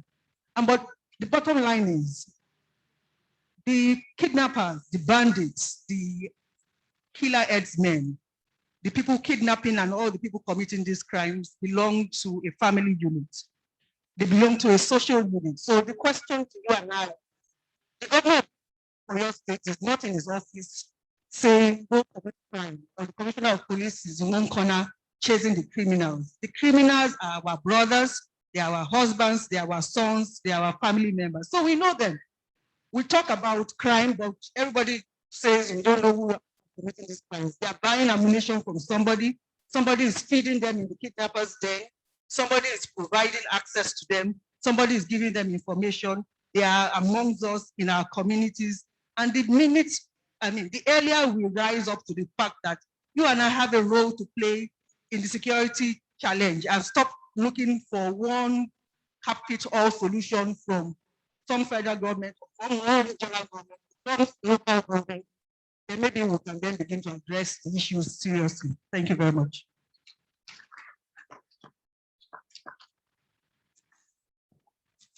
thank you, madam. And finally, to the son of the soil, the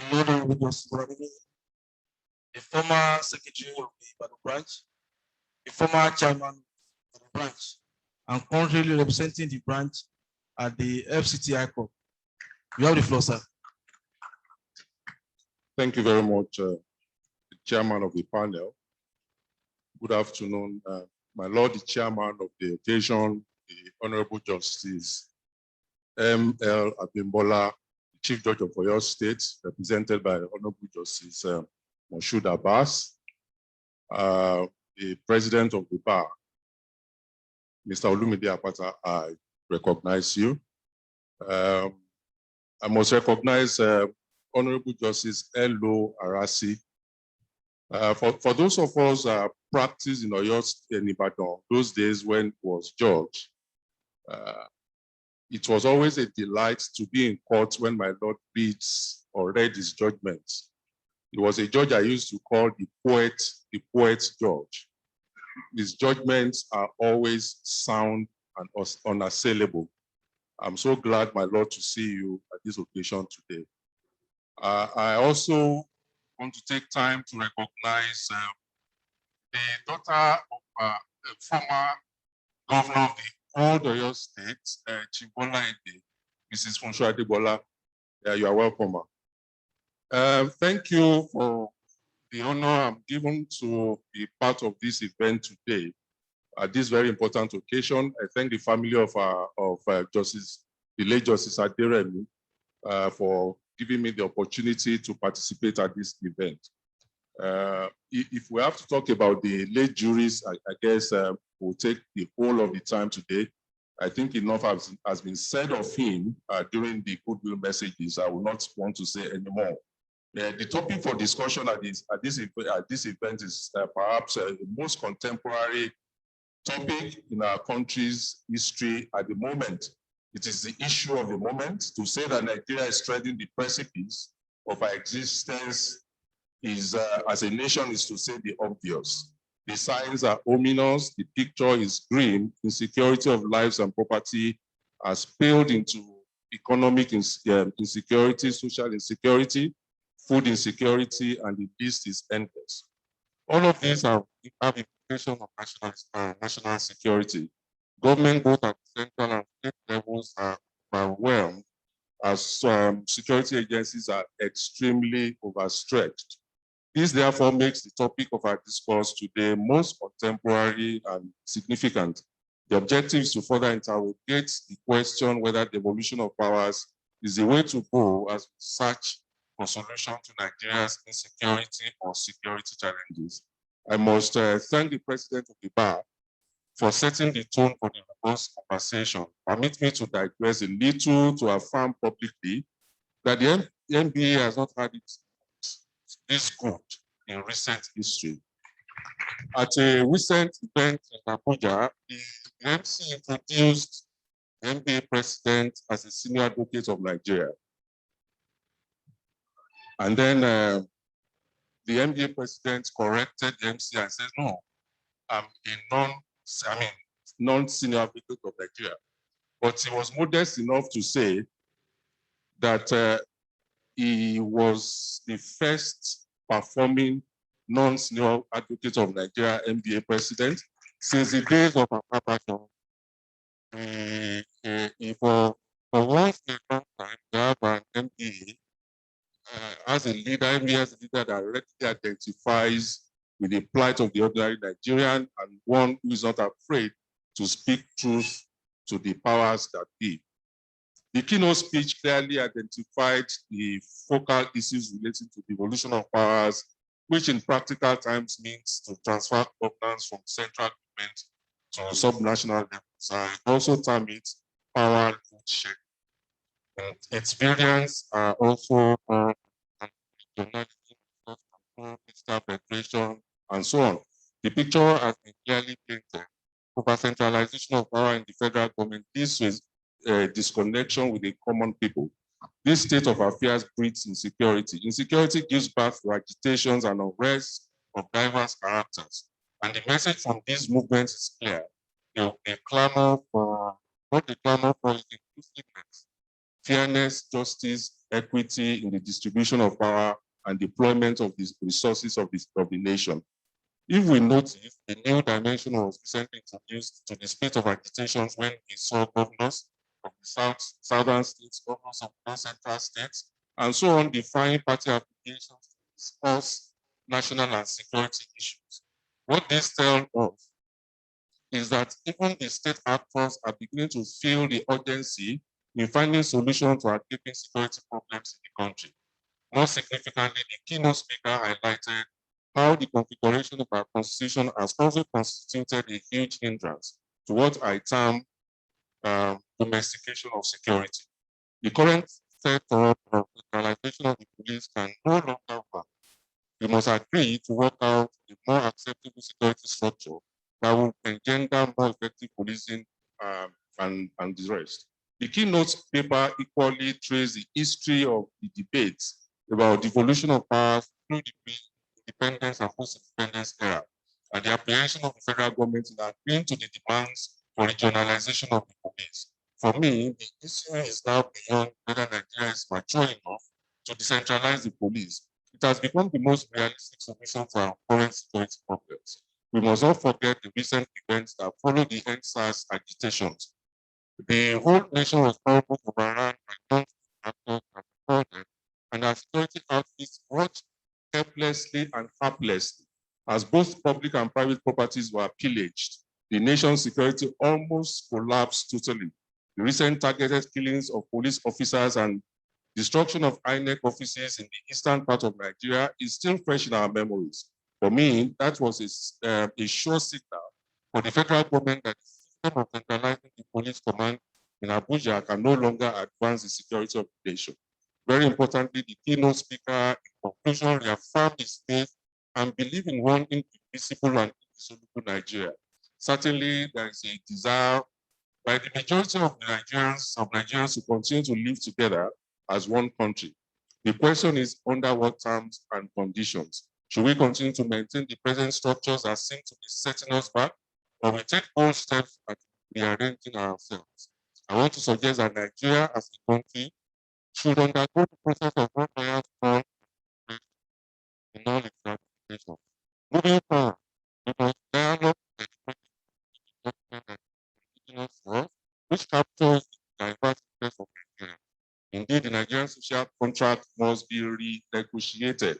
Chapter 2 of the Constitution makes far-reaching provisions on the fundamental objectives of our directive principles of state policy. How well have we implemented these provisions? For instance, Section 14 of the Constitution makes provisions for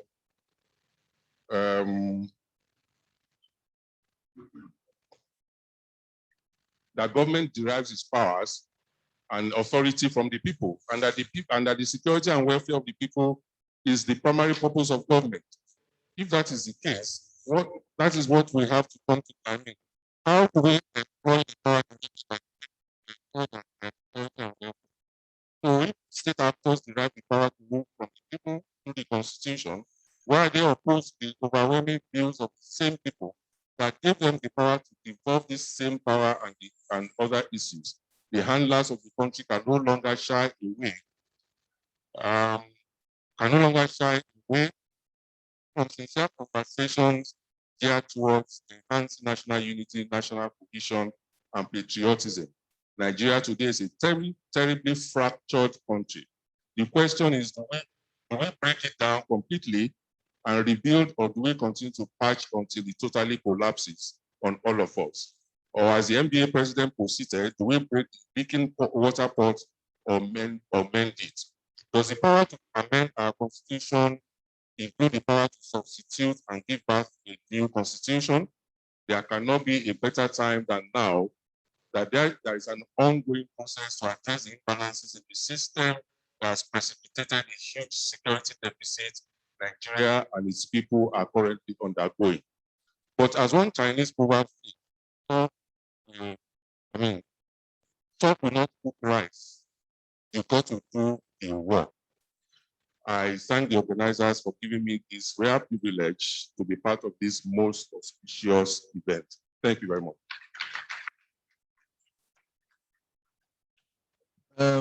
Thank you all again. My Lord Justice Aderemi, I quite appreciate your history. I'm not surprised.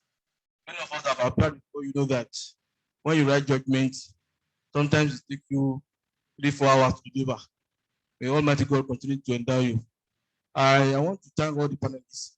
In reviewing what everybody has said, Ms. Olutayo Olorunfemi, confirm that the problem is not in our constitution, but in ourselves.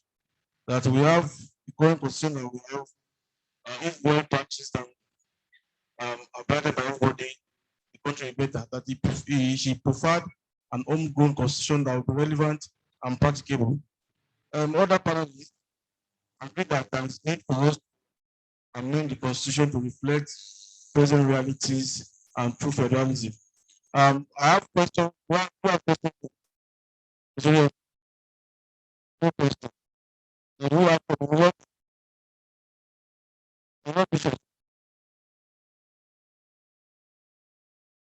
What? The price everybody has. The president. Let me see. There's a problem. Let me see.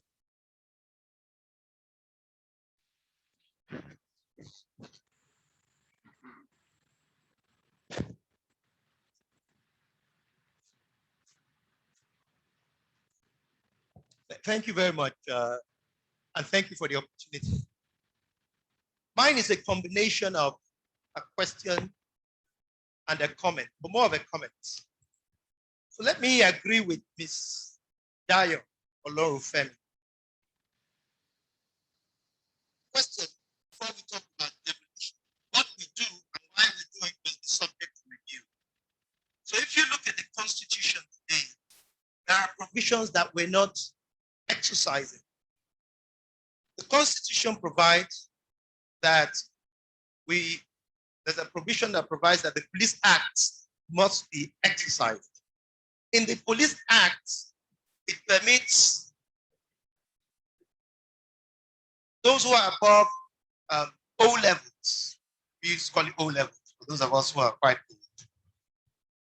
You could join the police force if you're prepared to offer voluntary service, what is known as the supernumerary police force. In other words, spy. So I travel by road a lot around the country with a driver. I don't use any escorts. Not like my president, even before he became president. Neither am I like Tolu Aderemi. Now, because of all the challenges I experienced traveling by road around the country, I decided to join the police force. So I'm a constable today. In joining the police force, I applied to the voluntary service. Once I went to the training ground at Ikeja, if you join the police force, then you'll understand that the problem is not so much the Constitution, because when I joined, they required me to pay for my boots, right? Pay for my socks, pay for my uniform. I refused to pay for anything. So I was sort of marked out. But there in the police force, I could overhear people discussing how they obtain people on the streets, robbery in the police college. So many more of us as graduates have to join for voluntary service. So when I say to my friends, the law, how can I join the police force? Then who will join the police force? If you actually join the police force as a constable, as I am, you'll be very worried to call any policeman to support you. So I see some colleagues in the police protecting some of my friends. And once I met the IGP, and he laughed, you're a constable and a senior advocate, I'm going to promote you. I said, no, you can't promote me. What the Constitution says is that those in my community will send a message to my DPO to say that I'm performing. I have my uniform and everything, so sometimes I go and control traffic. And if they are pleased with my performance, then I can be promoted. So the question you should ask, we're talking about this police force. Who is this police force? I know the police force because I'm a member. I'm the junior. I'm a junior. I'm a constable. How many of you here will choose to join the police force to protect Nigeria? And so we're talking about devolution of power, but we're not dealing with the problems. So I agree entirely, because we need, if you walk through the police force, there's nobody who can climb through the police force who will not be corrupted. Very well, if you demonstrate your true character, you'll be put in a cobweb room where you don't have any impact on people because you're frustrated, you're outside the system.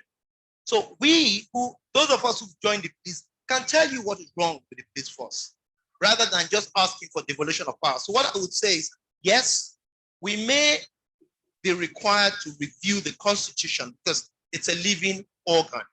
But the truth of the matter is that we're not working the Constitution as it should be. Until we work it, then we realize what we need to evolve. Thank you very much. Any other comments?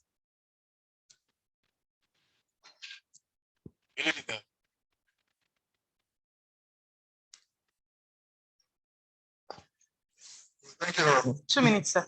No, I'm not taking a long time. My question and my concerns will reflect my own discipline. I'm not a lawyer, but I'm in contact with a lot of foreign investors, and I know more of their concerns than those that have been expressed here. Yes, it is true foreign investors are concerned about insecurity, but that is not all they are concerned about. They are also concerned about the slow wheel of justice in Nigeria. They think it takes a very long time to get justice within our system. The second problem we have is that they believe that justice can be purchased in Nigeria, or they perceived that, of course, if you do have the right contacts, you can have things decided your way. How does this devolution of power solve the perception of foreign investors about our judiciary? That's one. The second question is about state police. If you have state police, are you going to have state correctional centers? Or do you expect people convicted from state courts to be sent to federal prisons or federal correctional centers? Or are we going to address that in the context of amendment to the Constitution? Now, the professor said, this is nothing. I don't recollect the time I voted in a referendum where the Constitution of Nigeria was approved. And I'm 76 years old. I was around. So I don't quite recollect when we voted in a referendum and you had the authority to say, we the people agree to anything. I don't remember agreeing to anything. Thank you very much.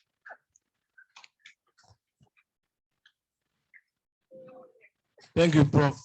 Your first question will be adequately addressed by our learned justice now, yeah? We're not Justice Peters. Baba said, how does devolution of power? For what other person? Sorry. My name is Ayad, sir. I don't have any question, but I think mine is more of comment. And I will tailgate on what the learned senior himself, Mr. Osaro Obama said.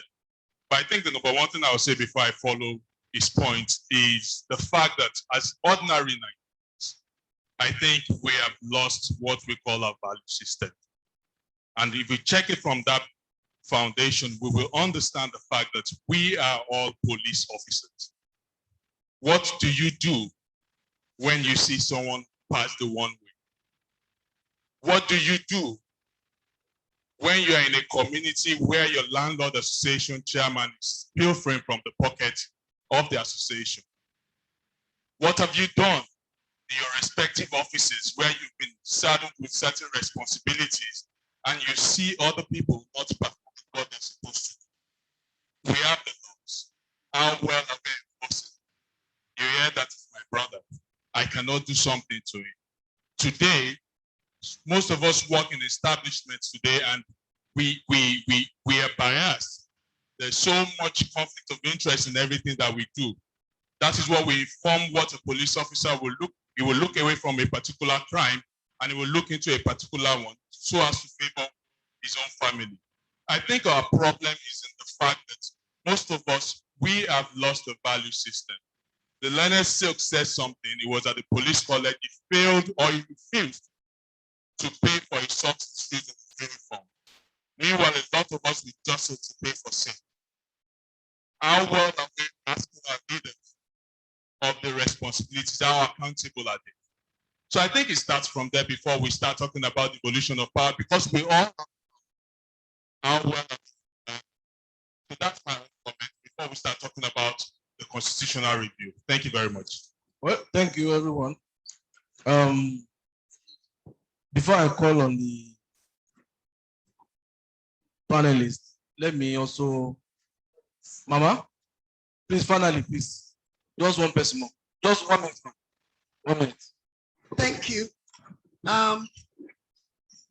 my own contribution from the woman point, I will look at the evolution of resources. We need, if we say state police or whatever we are talking about, how do we fund them? Who pays their salaries? Right now, state governments cannot even pay salaries. So now that they are taking additional burden, who pays their salaries? So I would say we have to look at this issue of insecurity from resources. This 13% derivative is not right. He who works should eat. They should give people that, if we have cocoa, give us more. If you have oil, give us more. So we can manage our resources ourselves. I want Nigeria to be one, but we need to redistribute our resources. Once we have enough, we'll be able to manage it. And then, state police, who's going to control them? These political governors that will take over the power and use it to oppress. What? We have to look at it from different angles. Thank you. Thank you. Welcome. Thank you very much. Thank you. Let me, Mr. Osaro only made some comment, not a question, regarding the fact that we must change our attitude for us to not rail the evolution of power, that we need additional change. No, I agree with him for some extent. But my own understanding is that when the foundation is wrong, everything is wrong. I have some friends in the Nigerian police. I know what they faced. Just 2 days ago, I was something on social media of regiment of mobile police. I was sent to Maiduguri. They were sent there, no arms, no weapon. For three weeks, the allowances have not been paid. And you want them to go and fight Boko Haram. The Lord prosecutors. Prof has a question about how does the evolution of power improve justice delivery system in Nigeria? Please answer. Thank you very much. Well, the evolution of power, we also want to say that with no doubt we have to include the evolution of resources, so that if I take on more responsibilities, invariably there should be sufficient resources and logistics for me to be able to perform. But coming to the issue of the issue raised respecting delivery of justice, well, I look at this from 2 points of view. 2 points. First, respecting criminal matters and all that. Remember, the police will do their investigation and then the matter is taken to court. Until they finish that, there's nothing the judge can do. If it takes them 20 years to finish their investigation and bring the matter up for trial, there's absolutely nothing that the court can do, no matter how just the judge may be. Secondly, respecting civil matters, because I want to believe that my Lord, the chairman here, probably pass this on to me because, we sit there and then we listen to parties and then we deliver judgment. One point is very important for us to bear in mind. More often than not, when matters are delayed in court, trials are delayed because judgments are not delivered on time. The accusing fingers are pointed to the court, the judge. Everybody sees that the court is not working, the judgment is delayed. I went to court today for my matter is not heard, it is adjourned. Several questions are not answered because they're not asked. A just like that in the morning, the judge is ready for the trial to go. All right? He said it's clear he has enjoyed the weekend. He finds himself in court. Yes, after trial, it is for trial. We will ask your lordship for adjournment because of ABCD. If the judge insists that you must go, then it's their own interest. And I have to say, the judge was not interested in the matter before him. Because the trial judge said, we find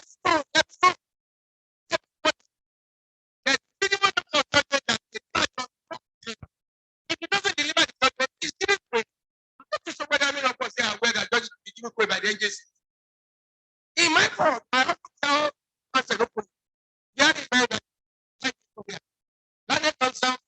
please tell your client that the court is ready to go with this trial, but that you are not ready. I mean, that's what I will be sure that the client is also involved and you can also understand in English. Please inform your client that the court is ready and prepared to go with this matter, but you are not ready.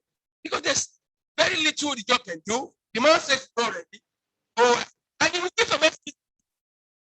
If the judge insists, what the petition for? So I'm not too sure whether. Thank you. Thank you, sir. I will say that the perspective from the National Industrial Court. And since we have the FCCR court here, we also give us some perspective concerning the evolution of power as regards the justice delivery in Nigeria. Thank you very much. I think the question really was that how do foreign investors perceive the judiciary? I think that was the question I had. He said he asked a question that how does the judiciary? I mean, how does foreign investors perceive the judiciary? Well, and my straight answer to that is that the judiciary is not composed of angels. The judiciary is composed of Nigerians. So the perception of Nigerians as people is a perception of the judiciary because we are one country. And if we go into the problems about the judiciary, we probably will not live here today. I remember recently an exercise took place at the NJC, and it was reported that the NBA president was alarmed at the way an interview exercise went. How do we recruit judges? That is a question that the handlers of the judiciary should answer. Judges come from the bar. They don't come from heaven, they come from the bar. What is the situation of legal practice in Nigeria? If the bar is poor, you can almost predict what the bench will look like. So it's not just about the judiciary, it's about the legal profession in Nigeria. And thank God we have a new regime of the NBA, which I think they are trying to do their best to raise the bar. And obviously, that will also percolate to the bench. The bench is doing its best within the circumstances that we find ourselves. We won't do more than we can do. There are so many variants that affect how the outsider perceives us. The problem is not about the judiciary itself. The problem is about Nigeria as a country. Thank you. Thank you very much. Dr. Lomola, do you have anything to say? Comment? Mr. Aderemi. Well, my Lord, the Honorable Justice Abbas, another. I'm also recognized, my Lord, Honorable Justice Son, retired. It's nice having you, Anuma. The Lord Bishop, we thank you for coming. And I must also appreciate the panelists. Dr. Lomola, thank you. My Lord Justice Aderemi, I know that you must have worked so hard about that document. And I pray that you can give us the copy so that it can be circulated. My Lord Justice Peters, thank you, sir. Madam, thank you. If you continue, this topic cannot be exhausted today. It's a very important topic. It's a continuous process. Virtually every day when you open the newspapers, you see issues concerning the evolution of powers, you see restructuring, you see secession. So it's an issue that we continue to discuss. Just as the President said, there must be a dialogue involving all across this country to agree on the way forward. If a referendum is conducted today, I'm very sure that majority of Nigerians will say that we want to remain in this country. But on top, proper regulation. If you want to copy, just copy. We are copying USA. We copy paper. Distinguished panelists, ladies and gentlemen, we thank you for listening and we appreciate the comment. Thank you. Thank you so much, Planet Silk. Before you go, we would like to invite my Lord Justice Abbas and the President of the Nigerian Bar Association, Mr. Olumide Apata, to have a quick picture taken with a member of the family of the Aderemi, Tolu and Kunle. If we can have pictures taken quickly. We're running out of time, and we will have the next person will be Chief Bolaji Ayoride, the matriarch of the bar, Chief Folake Solanke, SANCON, was supposed to be the chairman of this occasion, but she had a bit of emergency, so her speech will be read by Chief Ayoride very quickly. And then we will have a presentation of a card, which will then be given to Ms. Folake Abiodun, who will be standing in for Mama. And after that, we will come to this and put this posthumous cake.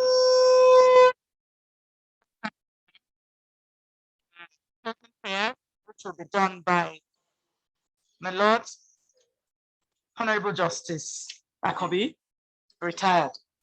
And then that will be all for the day.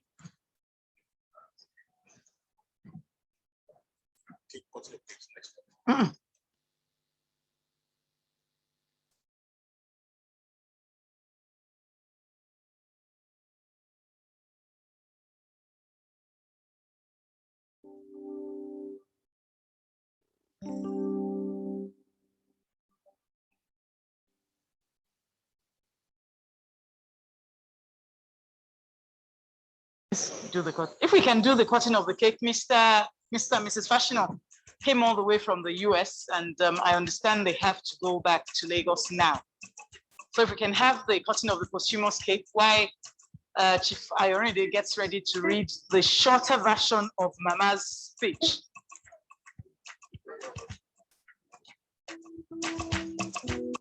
So Tolu, Kunle, the cake.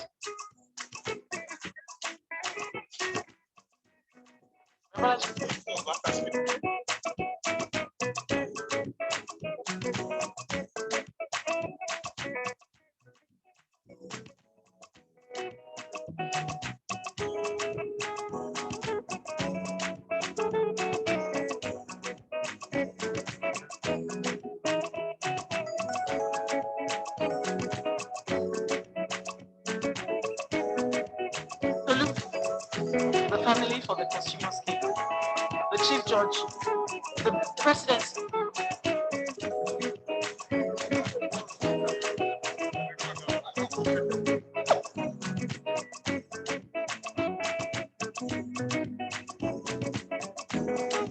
Reverend.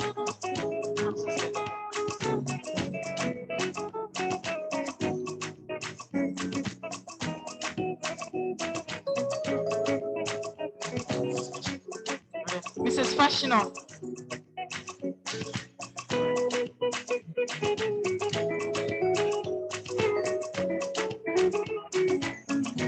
Yeah, my lord. Mrs. Fashionable, to do the cutting of the cake, and then the pictures.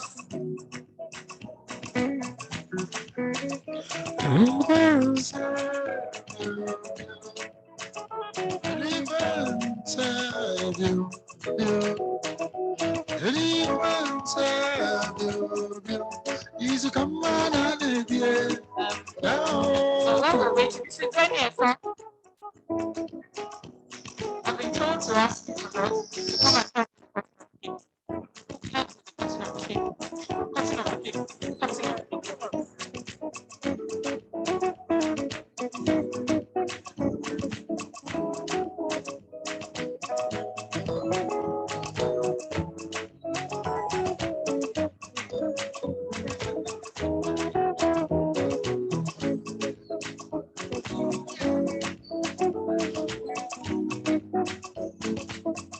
Thank you very much.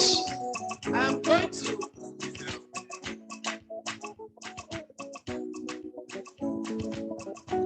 cut the cake. I'm going to spell out JALS. And after I do that, we cut the cake. Okay, are we ready? J.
So much, everyone.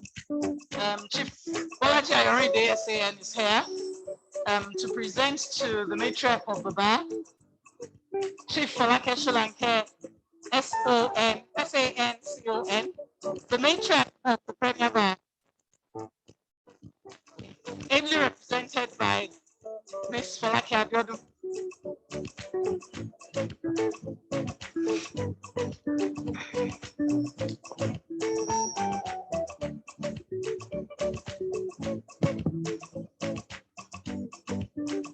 Your Excellencies, all protocols duly observed.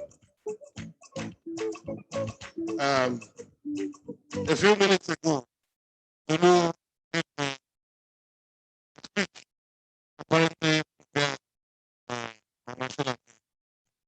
she had to leave suddenly to attend to Mama Adesoya, her elder sister in Lagos. So unfortunately, she could not be here to receive this personally. And I was mandated to read the speech. And I quickly glossed over the speech. And my decision was better Mama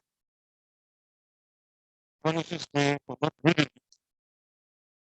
But if I read it, there's no way I will deliver it like her. That would be more than punishment. So Mama wishes all of us very well. She said very beautiful things about my Lord Aderemi in absentia, quoting Mama. She speaks about, as usual, the ill devilling of society at this point. And she appreciates the hard work of many of our judges, and that corruption in the judiciary is only by a few.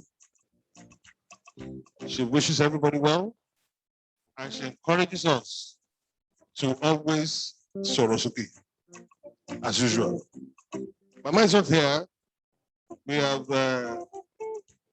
not kidnapped, but we have captured Falake Abiodun, our dear sister, and by in every ramification, Mama's daughter.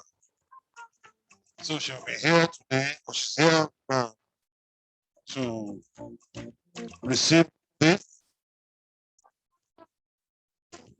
on behalf of Mama Sholanke. This is a presentation by the Aderemi family, of whom I'm a proud member also. This beautiful portrait. Oh, fantastic. So on behalf of the organizers of this event and the Aderemi family, wow, please appreciate this. Appreciate this. I would rather have this as a billboard. Thank you very much for doing this for Mama. Falake, please accept on behalf of Mama. Thank you.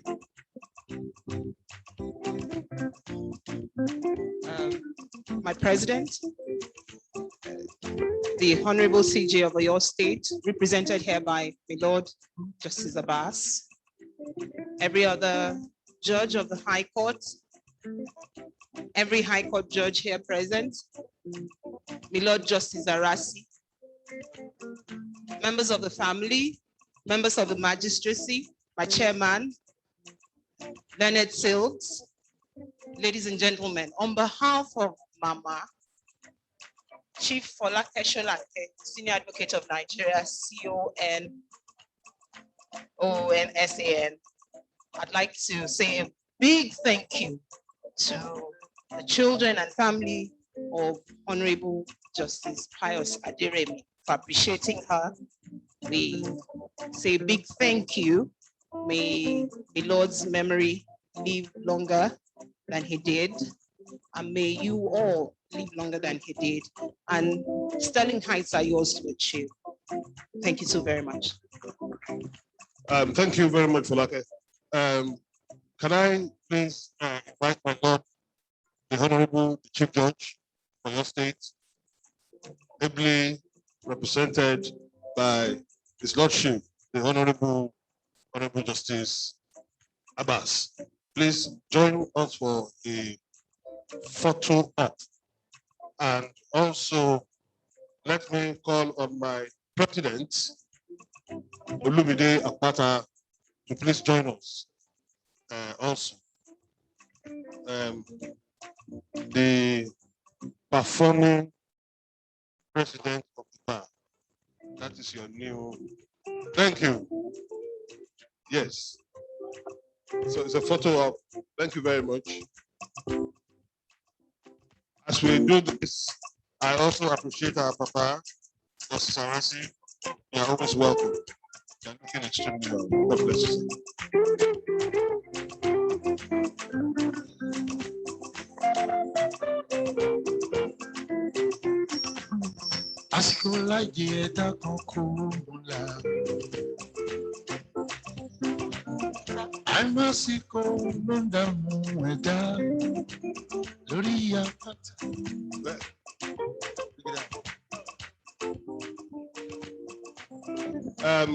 I've also been mandated to invite my Lord the Chief Judge, as represented by Justice Abbas, your Lordships here present, our distinguished guests, the Honorable the Chief Judge will lead us across the road for lunch. Lunch has been prepared, ready, but we cannot find the path ourselves. We will be led by the Chief Judge after the vote of thanks. Thank you.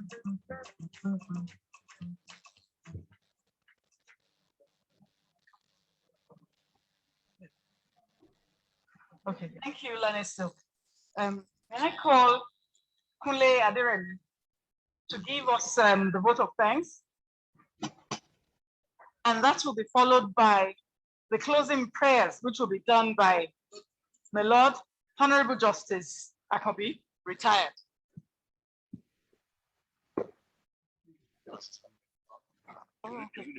Oh, okay. Okay. Hello, Feintola. Hello, good afternoon. Good afternoon. Nakule has changed to Feintola, so you will be taking the vote of thanks.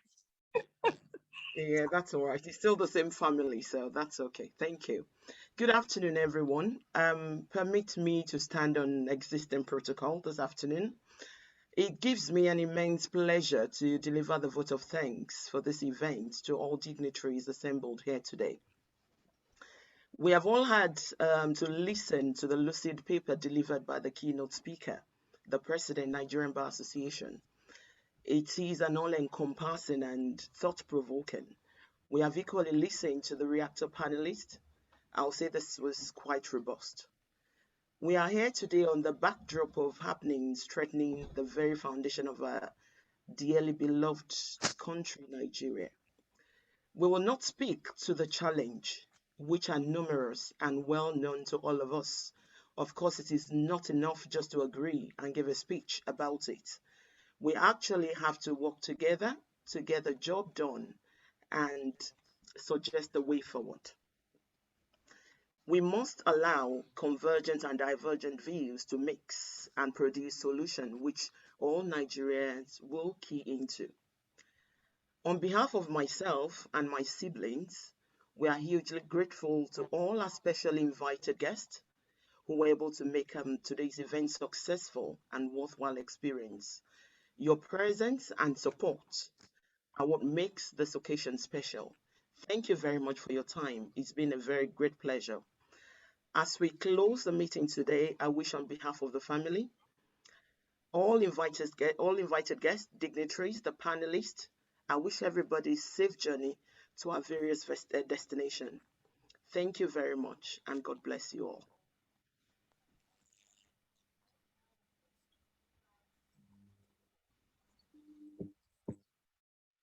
Shall we pray?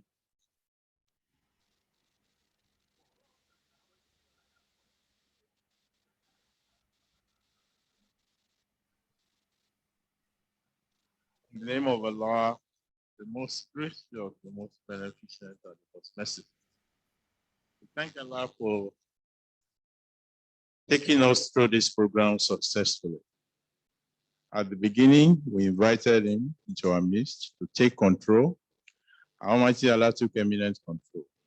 We cannot thank Allah enough. We thank Allah for the life late Justice Pius Aderemi. We beseech Almighty Allah to continue to rest his soul in his person. We also pray for the family, the children, both and the extended family. We pray Almighty God to continue to uphold them. We pray Almighty Allah to continue to bless them. As we have had a successful event this year, we pray next year will be more successful and will be more gracious than this. I noticed that some of us who are here last year are here this year again. Inshallah, none of us will be missing by the grace of God. May God bless us with long life and prosperity. May God bless our country, Nigeria, and make it more secure. May Almighty Allah grant us all our prayers. As we shall be leaving this place, I commit the name of Allah, the journey to our various destination, to your holy hand. Let us arrive our home safely. Al-Fatiha. Bismillahirrahmanirrahim. Alhamdulillah Rabbil Alamin. Malik Yawmiddin. Ya kana wa ya Musa. Idina sirata mustaqim. Sirata allazina an'amta alayhim. Ghayril maghdubi alayhim waladdallin. Amin. Amin. Amin. Subhana rabbika rabbil izzati amma yasifun. Wa salamun alal mursalin. Walhamdulillahi rabbil alamin. Takbir. Allah Akbar.